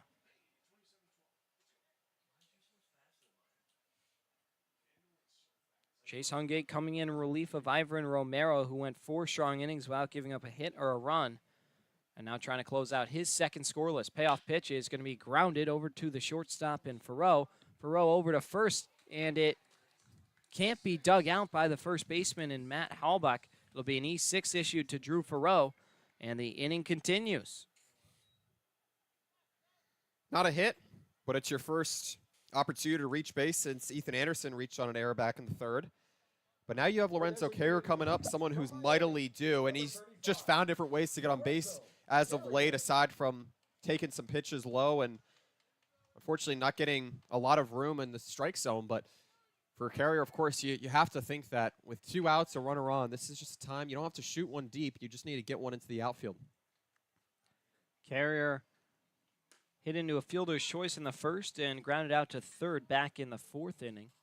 He's behind in the count 0-1 as Hungate trying to end this inning without any offense for the Mariners, being out hit 12-0 and losing on the scoreboard 9-0 against Orleans. The pitch in there for a strike inside corner, and Carrier, a very selective hitter, has not liked that spot that David Martinez has been giving Hungate. We'll see how he can respond. He's got to shorten his approach here with 2 away and 2 strikes on him. The pitch. Swing and miss. Inside corner went right back there. Read the scouting report, and Carrier is retired. It's another strikeout for the Orleans staff, and the first one for Chase Hungate as he's able to get out of the inning, stranding Guerra after the error. 9-0 Firebirds. Still a no-hitter going against the Mariners heading into the late innings. We'll be right back on the other side. You're listening to the Harwich Mariners YouTube network.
Leading off the top of the 7th inning for the We welcome you back into the 7th inning of action. Devin Dobeck joined by Wyatt Kopelman here in Al Graver press box as the Mariners are behind in this one 9-0, being out hit 12-0, each side with a pair of errors. And for play-by-play duties the rest of the way through this barn burner, I'm handing it back over to Wyatt Kopelman. Wyatt. 11, the Mariners behind 9-0 and trailing for the first time in the season series against the Orleans Firebirds. Mariners have lost 2 straight entering here tonight and a 6-1 defeat last night against Cotuit. Mariners have not had the success from their lineup here tonight. Eddie King Jr. even in the count here at 1-1. And now it's going to be 1-2. A nice slider that time for Martinez. Let's go to USC. Xavier Martinez has certainly had his ways against this Orleans lineup, particularly in his debut in the Mariners' first road trip of the season. Count evens back up here to King Jr. out of Louisville.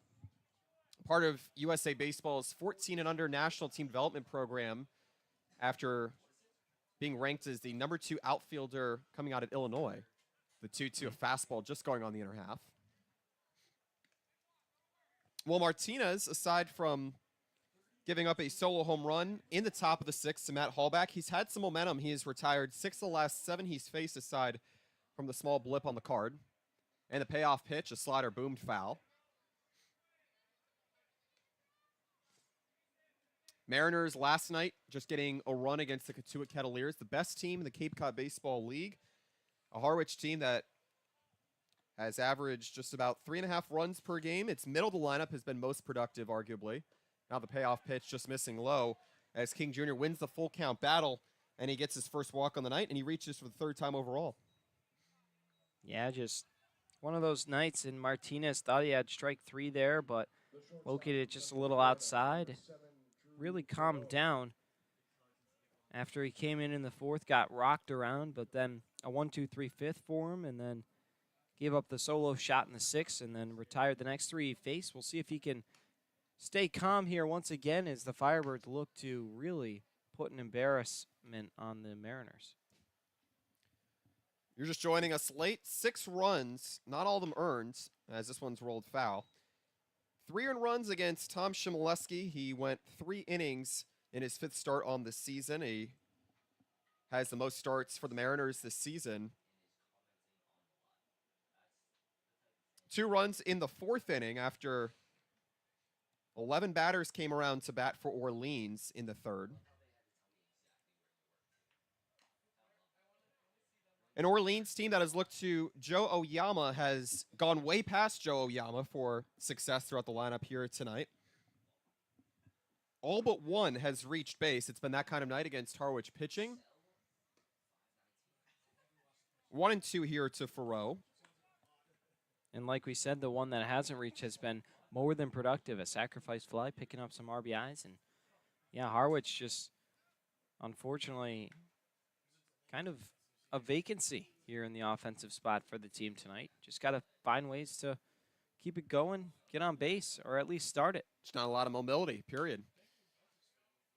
Stays at 1 and 2 here to Farrow with the Mariners trailing 9-0. Harwich still looking for its first hit as we have reached the 7th inning here.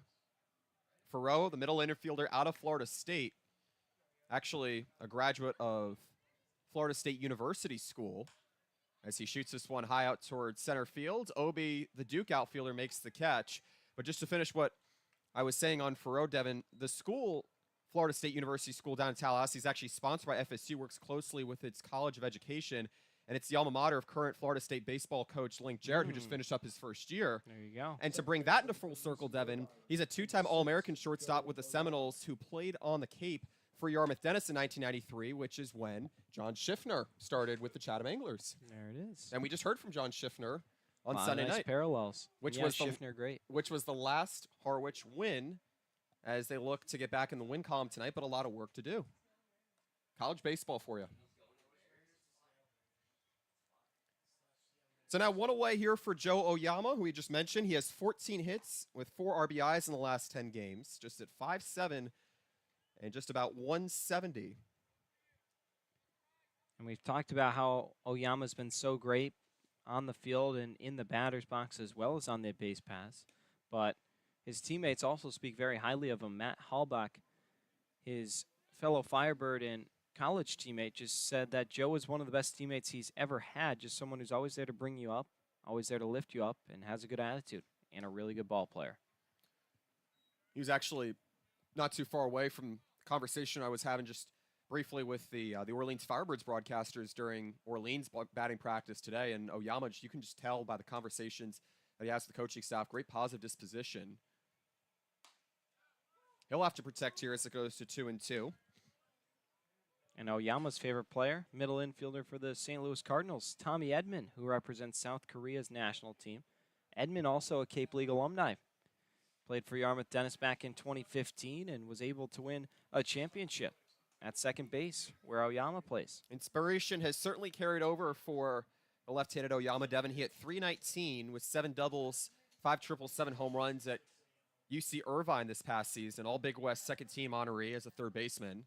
But the way he's played second base, I mean, the sweeping play we saw him have back in that early portion of the game where the Mariners just did not get a lot out of the door at that point. They had a 6-3 ground out, and then Oyama actually closed it out in the second inning with that pop out all the way over towards the first base side as he lofts it high out towards left field, sprinting back Obi over towards the wall, and it bounced on the warning track all the way around to third. Eddie King Jr.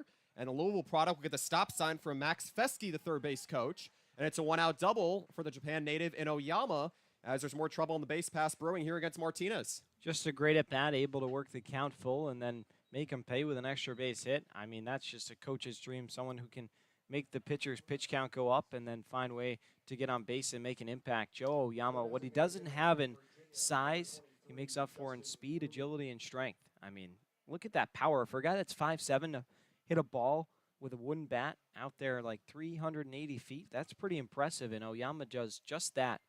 Really a tremendous ball player. Teammates with tonight's cleanup hitter Matt Hallback on the Firebirds. as Justin Rubin, formerly of Virginia, sees it outside.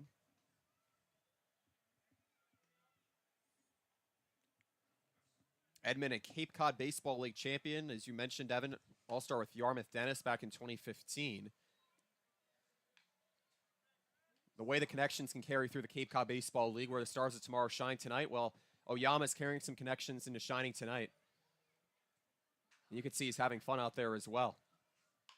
1-1 is laced down the right side, and it's fair ball. Eddie King Jr. will score. Oyama getting the wave around sign, and into second right away, Justin Rubin with a soft double down the right field side. And it's an 11-0 deficit for the Harwich Mariners, still with one down in the seventh. They're not always pretty, and Rubin that time just finding a way to get a bat on it, maybe a more defensive swing, and it's able to just be muscled right out into shallow right field and not hit far enough for anyone to get it before he could be on his way to second. Really nice job that time, and yeah, Orleans, everything coming up in favor of the Firebirds tonight, Wyatt. They're now up to 14 hits. A soaring hitting attack here from a team that sorely needed a win in the season series.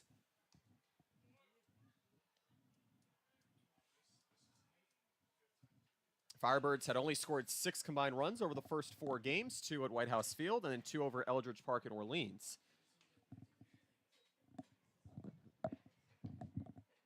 As a matter of fact, Rubin, now standing on second with the 1-out RBI double, originally committed at Yale back in May of 2020 during COVID, then flipped to Virginia, now set to go off to Pepperdine, just where Jack Goodman started his season, now no longer with the Mariners.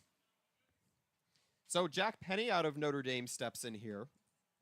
One of multiple with at least 2 hits here in the ball game. 3 hits here for the Wakefield, Massachusetts native as he rolls one foul.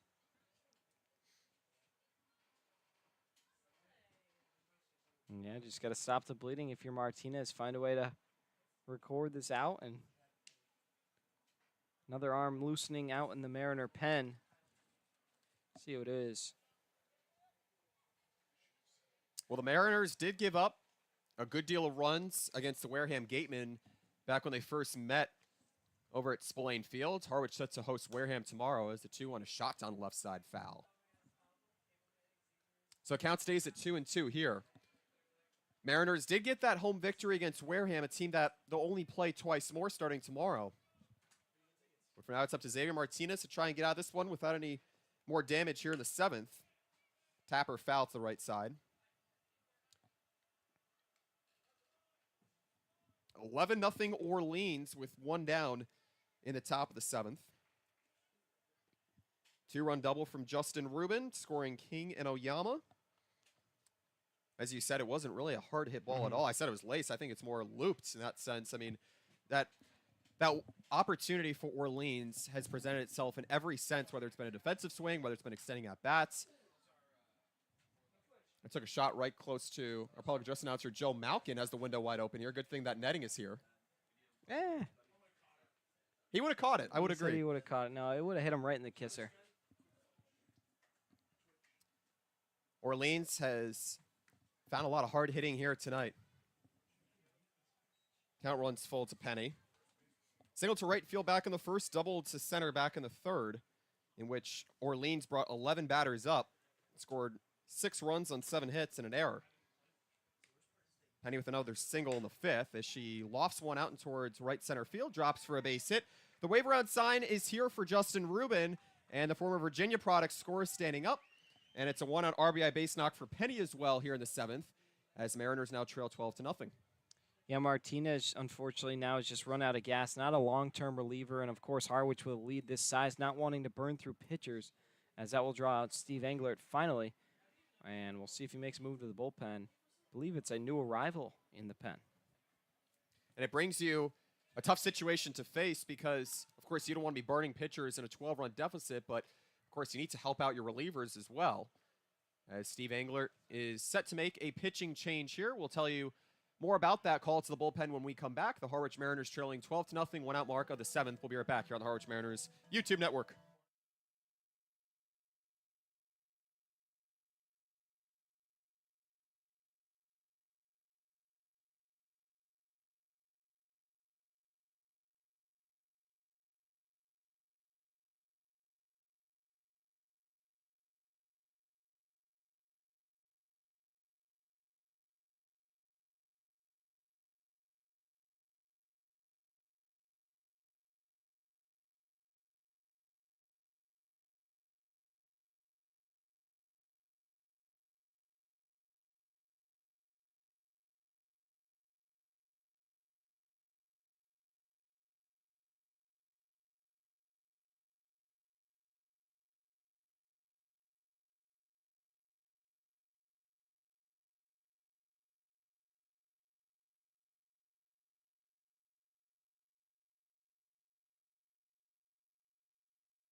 New pitcher into the ball game with one down in the top of the seventh. What's been a 3-run seventh inning for the Orleans Firebirds, leading 12-0. It'll be the 6'3", 180-pound sophomore of Pottsville, Pennsylvania, John Holbetz, out of Old Dominion. Wyatt Copeland, Devin Dobek here, and Devin Holbetz with 10 scoreless outings this season at Old Dominion. The Mariners relieving Xavier Martinez, and they need some scoreless relief here. Yeah, Holobet's definitely someone you want in the game. Of course, you would hope it to be closer because he's been so fantastic at Old Dominion. Not sure what to expect at the Cape, but a 2-1 record for the Monarchs, a 3.38 earned run average, 18 games, 1 start. This one skied out towards left field. Jones looking up, and it bounces off the fence. Around third will be Penny, and he'll get the stop sign there. It's a 1-out double here for Matt Hallback, the designated hitter. And after he went yard in the 6th, he answers with a double here in the 7th. There's more traffic on. Yeah, he's a triple away from the cycle. He's been fantastic. 3rd double and 4 batters for the Firebirds, but just a little more on Holobetz. Started just 1 game in his 18 appearances this past season for the Monarchs. 42 2/3 innings pitched, 49 strikeouts to just 10 walks, Wyatt. And he only surrendered 37 hits. Always nice when you can have a whip that's hovering right around that 1 mark. And an ERA that is reasonable for a reliever as well. It's just a hair under 3.4. He had a 3.37 ERA. Also had 6 saves as well. But I'm not sure he's thinking about saves here. I think he's just trying to get the final 2 outs here in the 7th in his debut. 0-1 high and away. On third, Penny. Second, Hallback. Eddie Micheletti Jr. up to bat here. One of the more dangerous hitters in the season series against Harwich. 1-1 low here. So Martinez going 3 1/3 innings. His line not closed yet. Tom Shimleski, the starter for Harwich. 3 innings, 6 runs, 3 earned runs. Not the most optimal start, as this one's lobbed out towards left center field. Obi makes a sliding catch for out number 2, but one will come across to score in Jack Penny as no run comes to score as the inning closes. So the Mariners prevent any further damage here on an excellent play by Devin Obi out of Duke. They still trail 12-0 against the Orleans Firebirds. An excellent play that time by Obi in what has been a relatively quiet night from the Harwich defense. 12-0 deficit for the Mariners going into the bottom. The 7th time to stretch here at White House Field. We'll step aside here on the Harwich Mariners YouTube network.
Devin Obi with the crafty defensive plays. The Mariners get 2 outs as an opportunity here for Chase Hungate to go 1-2-3 here in the 7th inning. Mariners still looking for their first hit. Here's a bunt attempt. Hungate off the mound, and the Virginia product fires onto first in time. Well, you certainly have to appreciate Obi's sense of creativity that time after the Mariners were able to double up Penny, but there is 1 out here in the bottom of the 7th as Casey Sauke steps up. As it was a quick 2 outs for the reliever and John Holbetz out of Old Dominion. Sauke, meanwhile, looking for a first hit here today. Obi out on the 1-3 putout. This one goes way wide. So Xavier Martinez, meanwhile, giving the Mariners some relief support, but he gave up 6 hits for another 6 runs here. It's now 12 runs on 16 hits for Orleans. Meanwhile, Harwich looking to get on the scoreboard without a hit. This one grounded over towards the left side. A hard hit ball, this time at third for Penny. A high throw over to first, and it's just in time. Hallback at first was just on his high horse that time in order to make the play. He was on his high horse on the receiving end as much as Penny was on the throwing end. He's had to be an athlete over there at first base tonight. A couple high throws from the left side of the infield on balls that are hard hit, not having much time to set, and then just kind of forcing it over there. He's done a great job. I believe only one's gotten away from him, but he's had a lot to deal with in what's been a no-hit performance for the Mariners.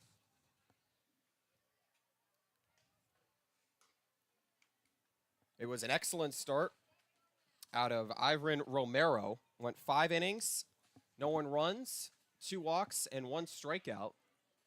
Chase Hungate has followed through quite effectively here. Quick 2 away here for Brian Arntz out of UNC Wilmington.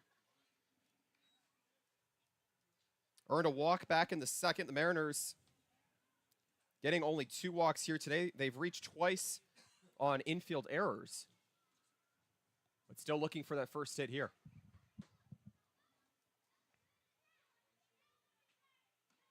There's a slider right down the middle as it goes to 1-2. Hungate, that sidewinding delivery, has been able to effectively deal the breaking ball here tonight. 2 errors apiece. The Mariners and the Firebirds meeting for the 5th time here on the season. Hungate certainly wanted that one back as it's 2-2. Taking a look across the Cape Cod League here tonight, Katuitt ahead 18-0. Wow. And that's a victory for the Kettleers that finished in 8 innings. Over at Lowell Park, the Mariners just came from there last night. First loss on the season in the season series. Meanwhile, the Hyannis Harbor Hawks ahead 7-3 over the Brewster Whitecaps, who, until the Mariners had lost twice, had begun to really heat up, and that only helped them further. So final from Brewster. 2-2 lofted foul.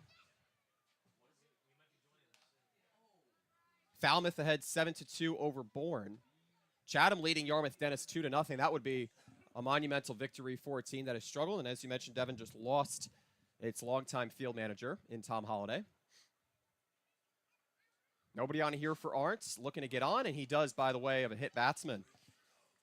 The Mariners have plunked 1 from Orleans here tonight, and Brian Arntz finds a base runner here with 2 away. Still not over yet. Mariners with 2 chances in the 8th and the 9th, but you have to think that the Mariners just need to be thinking about how to turn away from this one just going into tomorrow. They're still at home against the Wareham Gatemen, have had an opportunity to beat Wareham once already here at White House Fields. Yeah, and what a matchup that's going to be between a team that's just lost 18-0 and a team currently down 12-0. 30 combined runs between 2 games.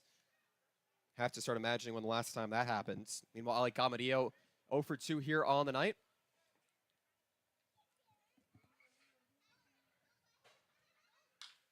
This one grounded over towards the left side. Farrow on his second, and that's all he needs.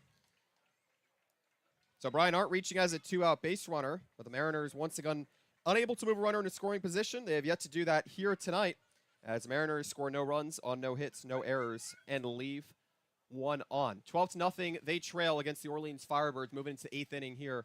This is Harwich Mariners Baseball on the Harwich Mariners YouTube network.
Connected. 12-0 deficit for the Mariners. John Holubit's back on the mound here.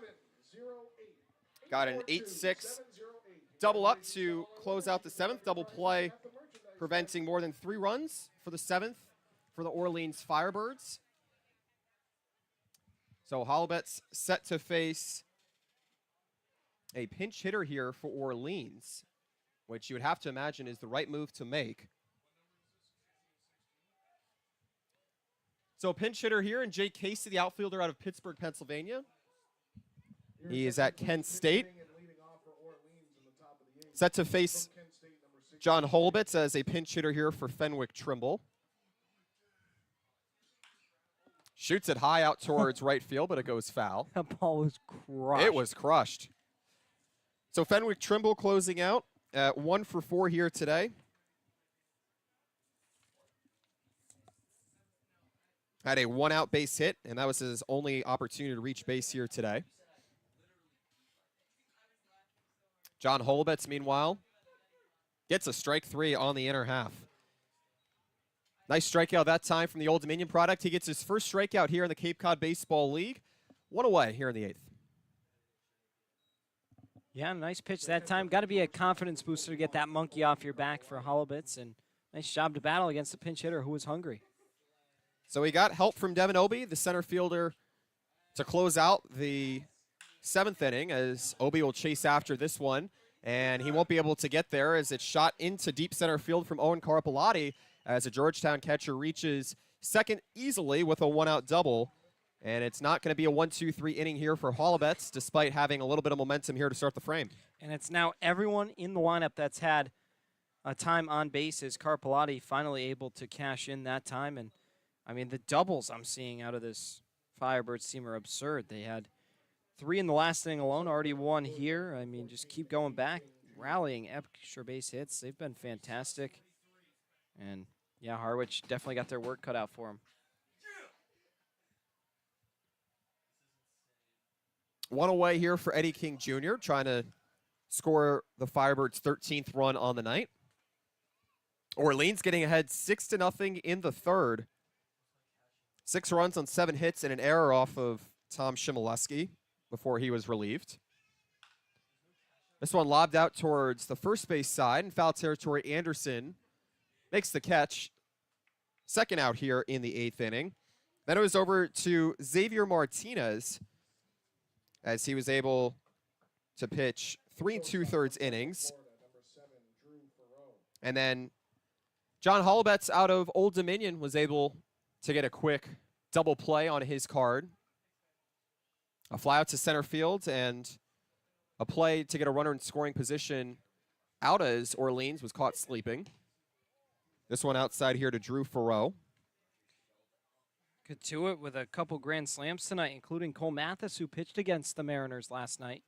Was able to knock a grand slam out in that 18-0 victory. Pretty crazy how well they were able to soundly beat the Wareham Gatemen. Orleans with its 6-run 3rd inning, tying a single season, or a single game high, I should say. 6 runs were scored in the 8th inning against Harwich in Hyannis. That was a 10-3 loss. This one outside as goes to 2-1.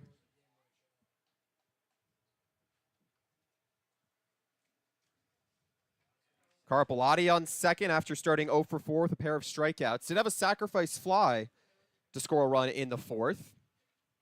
I moved Orleans ahead 8-0. This one fouled back. It's the balance. 17 hits for Orleans tonight, none for the Mariners. I mean, if you could give Harwich half of those, I still think they'd be getting killed. I mean, it's just been a rout here in front of the home crowd. Most runs that has been scored against Harwich was 12, and well on our way to pass that.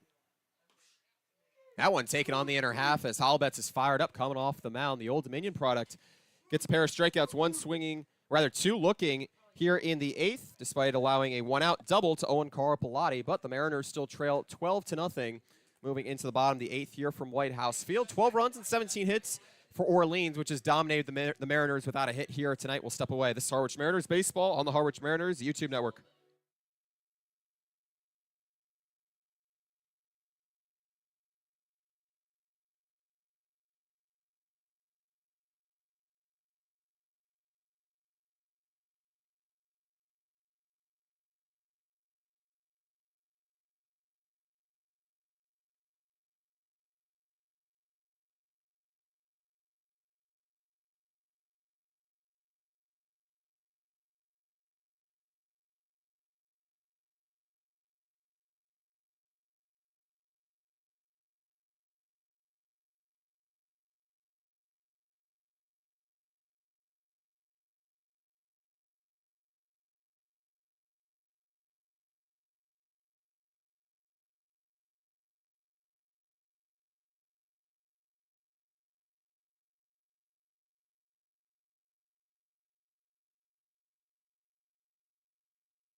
Mariners trail 12-0.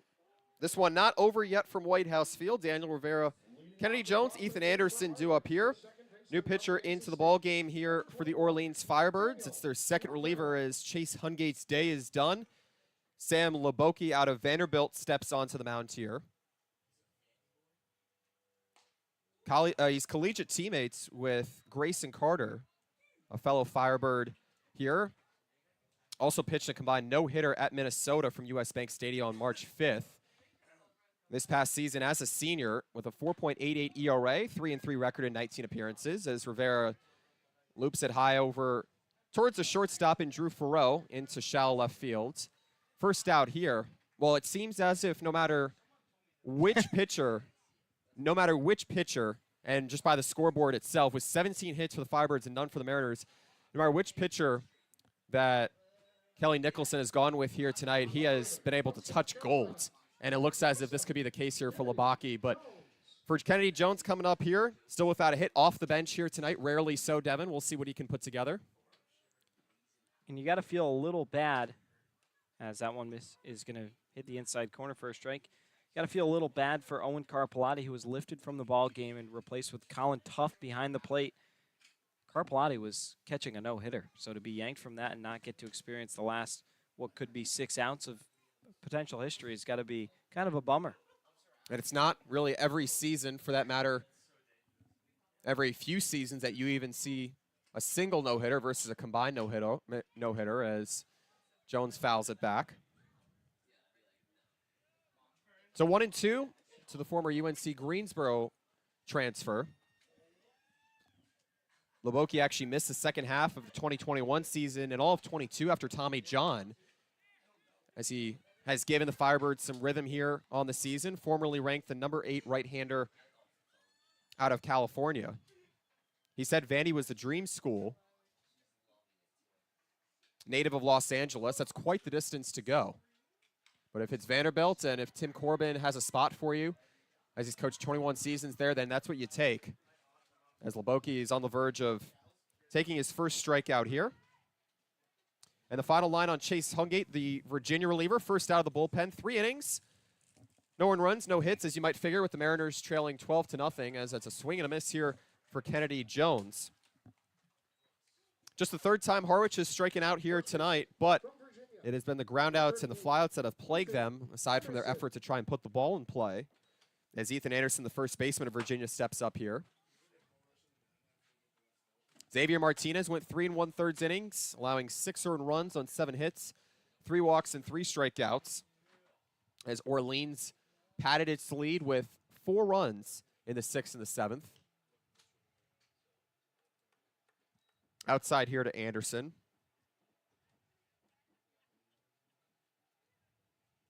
Anderson, the sophomore out of Virginia, actually arrived at Virginia ahead of schedule. He said when he got to Charlottesville and Virginia, a team that competes for the College World Series every season, he said he just had a lot of butterflies going on, never played in a stage this big, even during midweeks and weekend series. And his head coach, Brian O'Connor, 5-time ACC Coach of the Year, said he's just so excited for his team because how much better he's gotten. He's going to have a long future in the game. But Anderson punched with a tall task here, and that's to give the Mariners their first hit. Tall task it is. I mean, Orleans just been cruise control. Cruise control with its hitting as Anderson skies it foul. Both sides of the baseball with their hitting and now their pitching's been lights out. This is the most ideal game you could manage if you're Kelly Nicholson. I mean, not much to complain about at all. Everything seems to be working.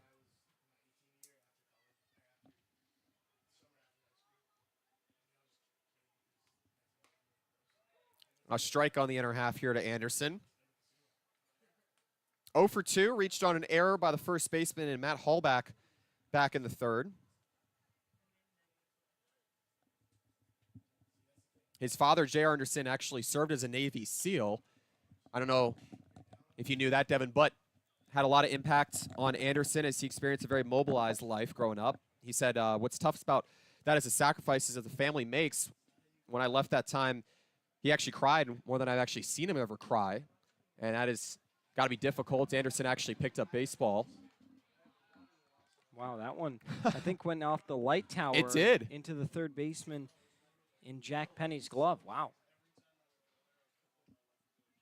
So a lot of time moving around as a child for Anderson, but definitely picked up baseball and picked it up in well enough time as well, despite having a less traditional background around the game growing up. A lot of guys tend to play travel ball, and Anderson spent a lot of childhood overseas as he watched the 2-2 low.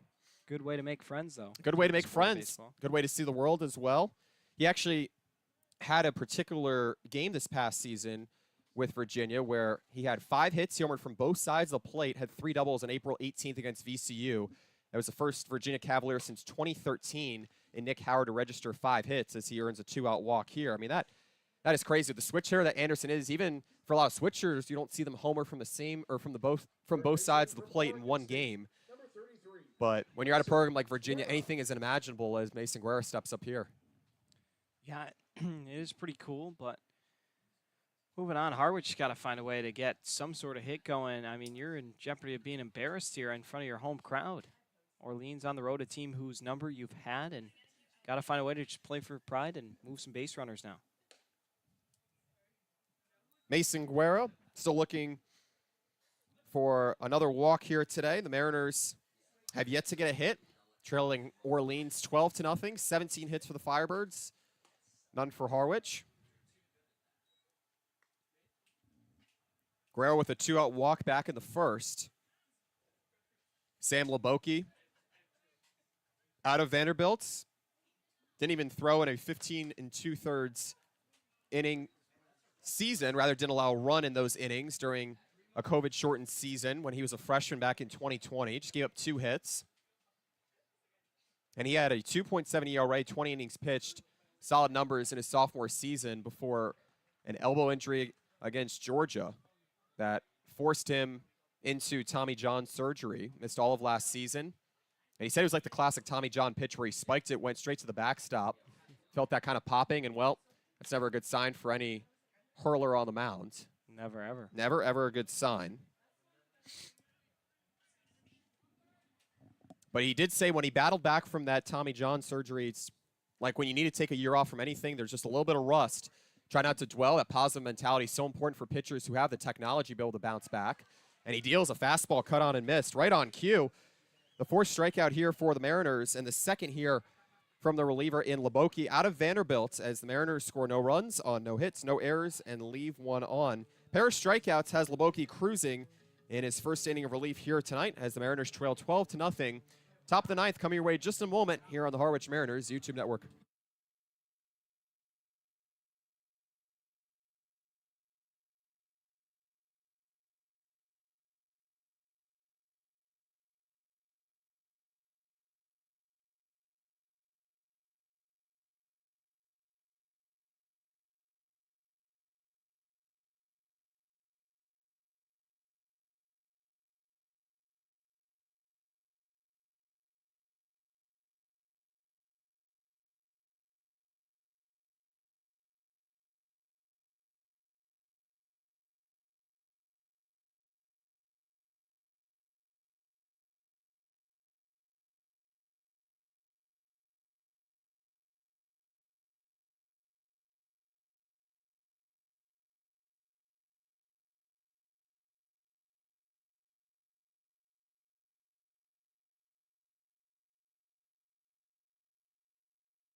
UC Irvine, number 6, Joe Yamo, Justin Rubin, Jack Penny set to step in here against John Holobitz out of Old Dominion in the Sun Belt Conference. Team just played its first season in the Sun Belt this past year.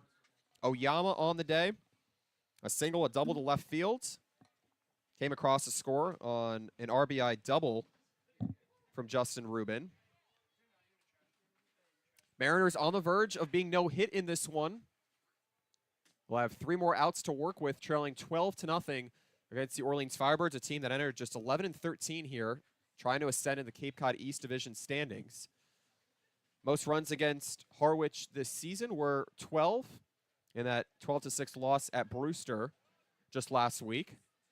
Mariners lost both games of a home-and-home then. Holobet's trying to prevent a new record from being set here.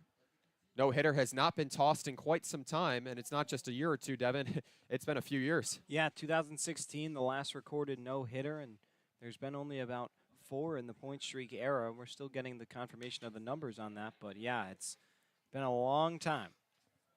Lofted into left field for out number 1. Oyama, he had already come up to the plate 5 times as he now falls to 2 for 6 here today. Ruben stepping up here. The designated hitter from Virginia. Responsible for a good number of base hits here for the Firebirds with 17 on the night as a team. Single to right field in the first, an infield single in the fourth, and a double to right field back in the 7th.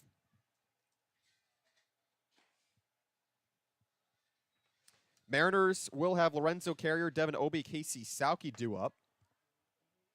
Harwich has not gotten a runner in scoring position here tonight. 2-out walk in the first and the second for Harwich. Not able to turn anything into really anything endorsing as the Mariners are on the verge of being shut out here at home as well.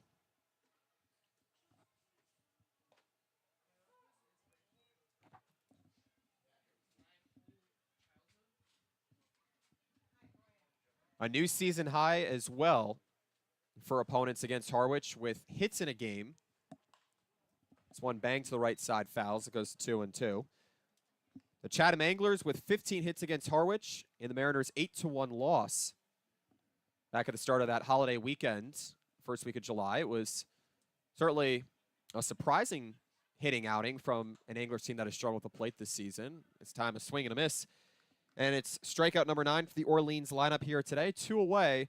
Holobet's looking for that 1-2-3 inning. But for the Orleans Firebirds to have 17 hits in a series that has been dominated by the Mariners, a little bit of a revelation to say the least. Yeah, absolutely. I mean, finally you got this second out. Got to find a way to get the third. It's been a good outing from Holobet's. We got some confirmation on the last combined no-hitter. It was back on July 15th, 2018, a 3-2 win for the Firebirds over the Whitecaps. And yes, the Whitecaps were able to put up a couple runs. Anyway, you can sometimes, but yeah, it was 8 strong innings from Sanger, and then a 1-inning relief appearance to seal the no-hitter.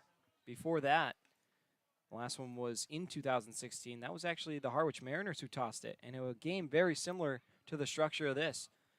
10-0 the Mariners won, and they tallied 17 hits.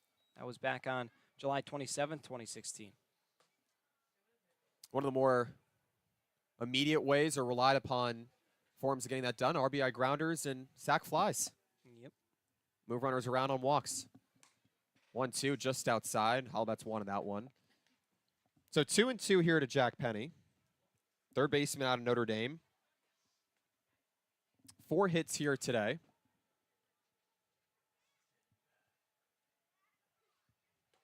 Two-strike pitch taken on the inner half. Holobet's fired up off the mound again this time. He got an in-inning strikeout in the 8th that was looking, and he gets it looking here in the 9th. The Mariners have one last chance in the 9th to avoid a combined no-hitter from the Orleans Firebirds. Holobet sends them down in order. 2 strikeouts and a flyout as the Orleans Firebirds in complete control in this one. 12 runs on 17 hits. Mariners still looking for that first hit. Bottom of the 9th in just a moment here on the Harwich Mariners YouTube Network.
Mariners down 12-0 without a hit against an Orleans team that is scratched across 12 runs in only 4 innings as well. It was a 6-run third inning, 2 runs in the fourth, a run in the sixth, and 3 in the seventh.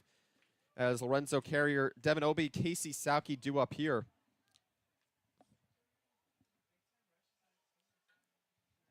Carrier out of Miami, the power hitter, looking for his first reach base opportunity here today. Did reach on an inning-ending fielder's choice for that matter.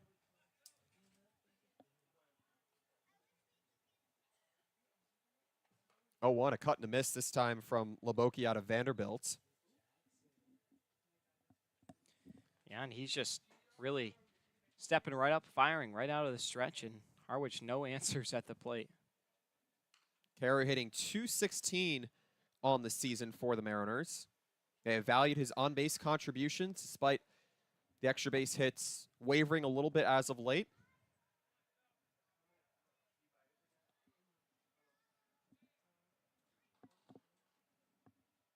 Oh, 2.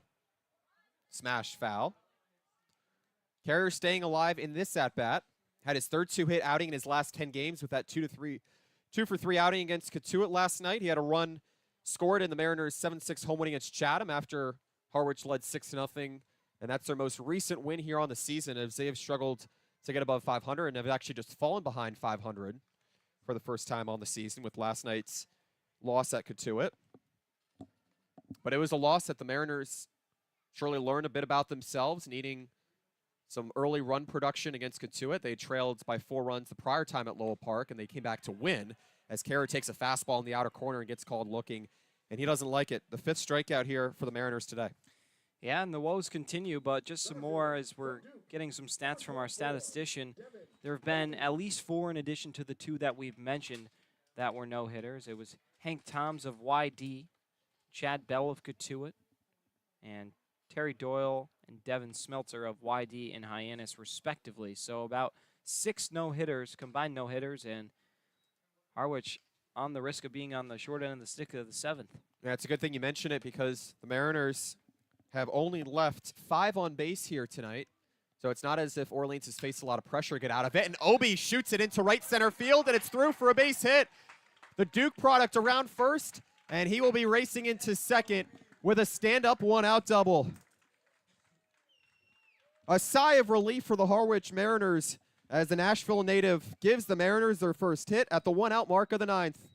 And that's got to feel good to finally get that target off your back of potentially being no-hit, a rip out into the gap, and got to feel a little bit for Leboki. I mean, that's a tough pill to swallow. You get through 8 1/3 no-hit and then give up a shot, but Devin Obie, good piece of hitting. Maybe the floodgates will open now. No clock on baseball, at least not one that I see here at White House Field tonight. Mariners still trailing by 12.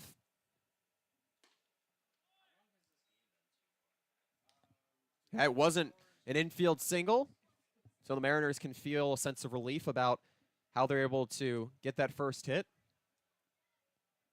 Casey Sauke in here out of Virginia. 2-1 here to the Rochester, New York native. 0 for 3 with a pair of groundouts. Fouled out to first base back in the 4th as well.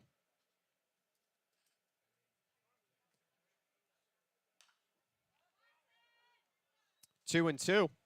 Sauke with 5 RBIs to this point in the season across his first 5 games. He certainly left a strong impression on Steve Englert, coaching staff, to stay in the lineup. Had 6 hits with 3 2-hit games. Got off to a scorching start.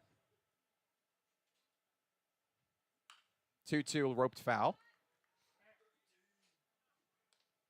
2 for 3 with a walk to notch his 4th multi-hit game in his first 9 in the Mariners' loss at Katuitt last night. He is certainly someone very capable of drawing in runs. Had 46 RBIs in each of the last 2 seasons at Virginia.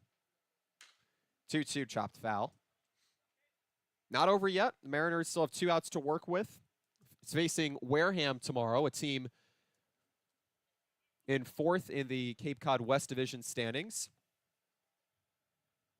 Wareham will certainly, as you say, Devin, have a monkey on its back coming into tomorrow. Yep. Big loss against Katuitt tonight. 2-2, lofted out towards center field, charging in King Jr., and he makes a sliding catch. Smooth. That's really smooth. Maybe as smooth as Devin Obie for what we saw beforehand, as Mariners were able to get 2 on that fly out to close out. That would have been a really cool way to end the no-hitter. I mean, if we're thinking about that being the 3rd out and Devin Obie was also retired, a sliding catch to end it would have been icing on the cake. But, yeah, it's been just abysmal. Harwich, at least get on the board. Why not break up the shutout? Some smooth grabs in center field. Have seen some smooth ones from Jacob Humphrey as well. So Harwich on the verge of falling to 13-15. Season filled with a 5-game win streak. But the Mariners have also endured a 4-game losing streak. Roller coaster first half. That started to spill over into the second half here, as Brian Arndt out of UNC Wilmington takes it high and inside for ball number 2. Obie giving the Mariners their first hit on the night. A 1-out double to right center field, as it'll be 2-1 here. And as a coaching staff, you, of course, evaluate what you can do better as a team going forward. In addition to helping players with their individual goals, this is what you can learn from your team as well. Someone like Obie brings a great sense of disposition, the right work ethic into the ballpark each day, and able to give the Mariners a little bit of a spark here with the right attitude.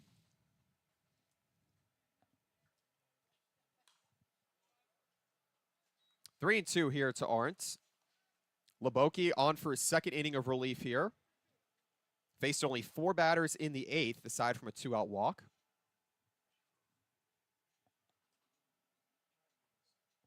Can Arndt be the one to drive in the Mariners' first run? Instead, it's lofted out to shallow right field.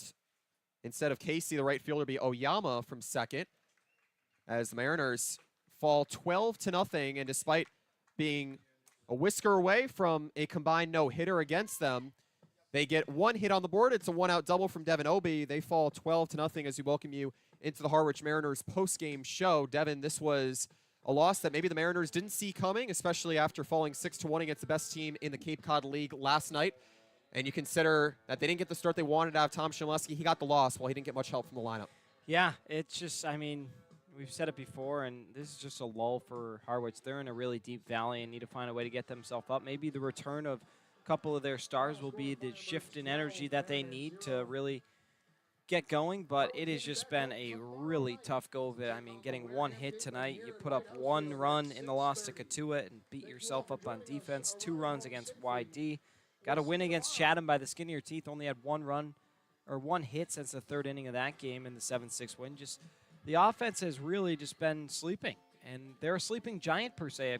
If they're able to go, I mean, they're one of the best offenses in the league, but just unfortunately, it's been really a tough go lately. So Harwich and getting off to the best start here tonight. The Mariners only had 3 base runners through the first 3 innings, and it was 2 walks and an error. Harwich did find a way to get that hit in Devin Obie, but very much overshadowed by a near combined no-hitter, as Chmielewski gets tagged with the loss after giving up 6 runs, 3 of them earned. It was 6 runs in the 3rd inning that propelled the Orleans Firebirds ahead for good. Meanwhile, Ivan Romero out of UC San Diego was given the win. He certainly looked dominant, giving you 5 strong innings for the Mariners, just not having that chance to even get a runner in scoring position. Yeah, I mean, you were dominated. You just have to accept that, take it, turn in the other cheek, and move on to tomorrow. It just was one of those games, Wyatt, where you got to find a way to bury it down deep, and thank God Devin Obie was able to get the hit to keep you on the right side of history, because that was almost a really close call. And, you know, if you're Harwich, tomorrow's a new day. Wareham, a team that just got spanked 18-0, so find a way to come out and give them a run for their money, get back in the win column. Harwich playing this one in 2 hours and 30 minutes. The Mariners now falling to 13-15 on the season, now 3.5 games out of first place behind the Yarmouth Dennis Red Sox, which the Mariners look to have a little bit of a chance at in their latest visit to Red Wilson Field. And you consider the Mariners not getting the deepest starts right now, potential reason how they're unable to at least win a couple of bar burners here and there. Yeah, and I mean, you got all the turnover. Of course, Josh Bostic leaving. You lost both Sam and Andrew Armstrong, who were fantastic for you. Shea Sprague's gone. I mean, up and down the board, there's just guys who you think we're going to help you out, and then, they're taking off for one reason or another. And so Harwich really trying to pull together and find ways to get good outings. John Holubitz was fantastic tonight, 2 2/3, 2 hits, no runs, 4 strikeouts. If you can get more guys to build up your bullpen and then hopefully get a good start here and there, maybe things will start to click. Harwich falls 12-0 last night, just 1 hit for the Mariners, 17 hits, a new single-game high against Harwich pitching here tonight. The Orleans Firebirds take their first game in 5 tries here in the season series. But the Mariners back home against the Wareham Gatemen tomorrow here for another interdivision clash after the Mariners just had 2 on a 2-game road stand. So for our producer, Sean Sears, guiding us through the night, for my broadcast partner, Devin Dobeck, I'm Wyatt Kopelman saying so long. Harwich falls 12-0. And for now, we remind you to live the dream in the Cape Cod Baseball League, where the stars of tomorrow shine tonight. We say so long.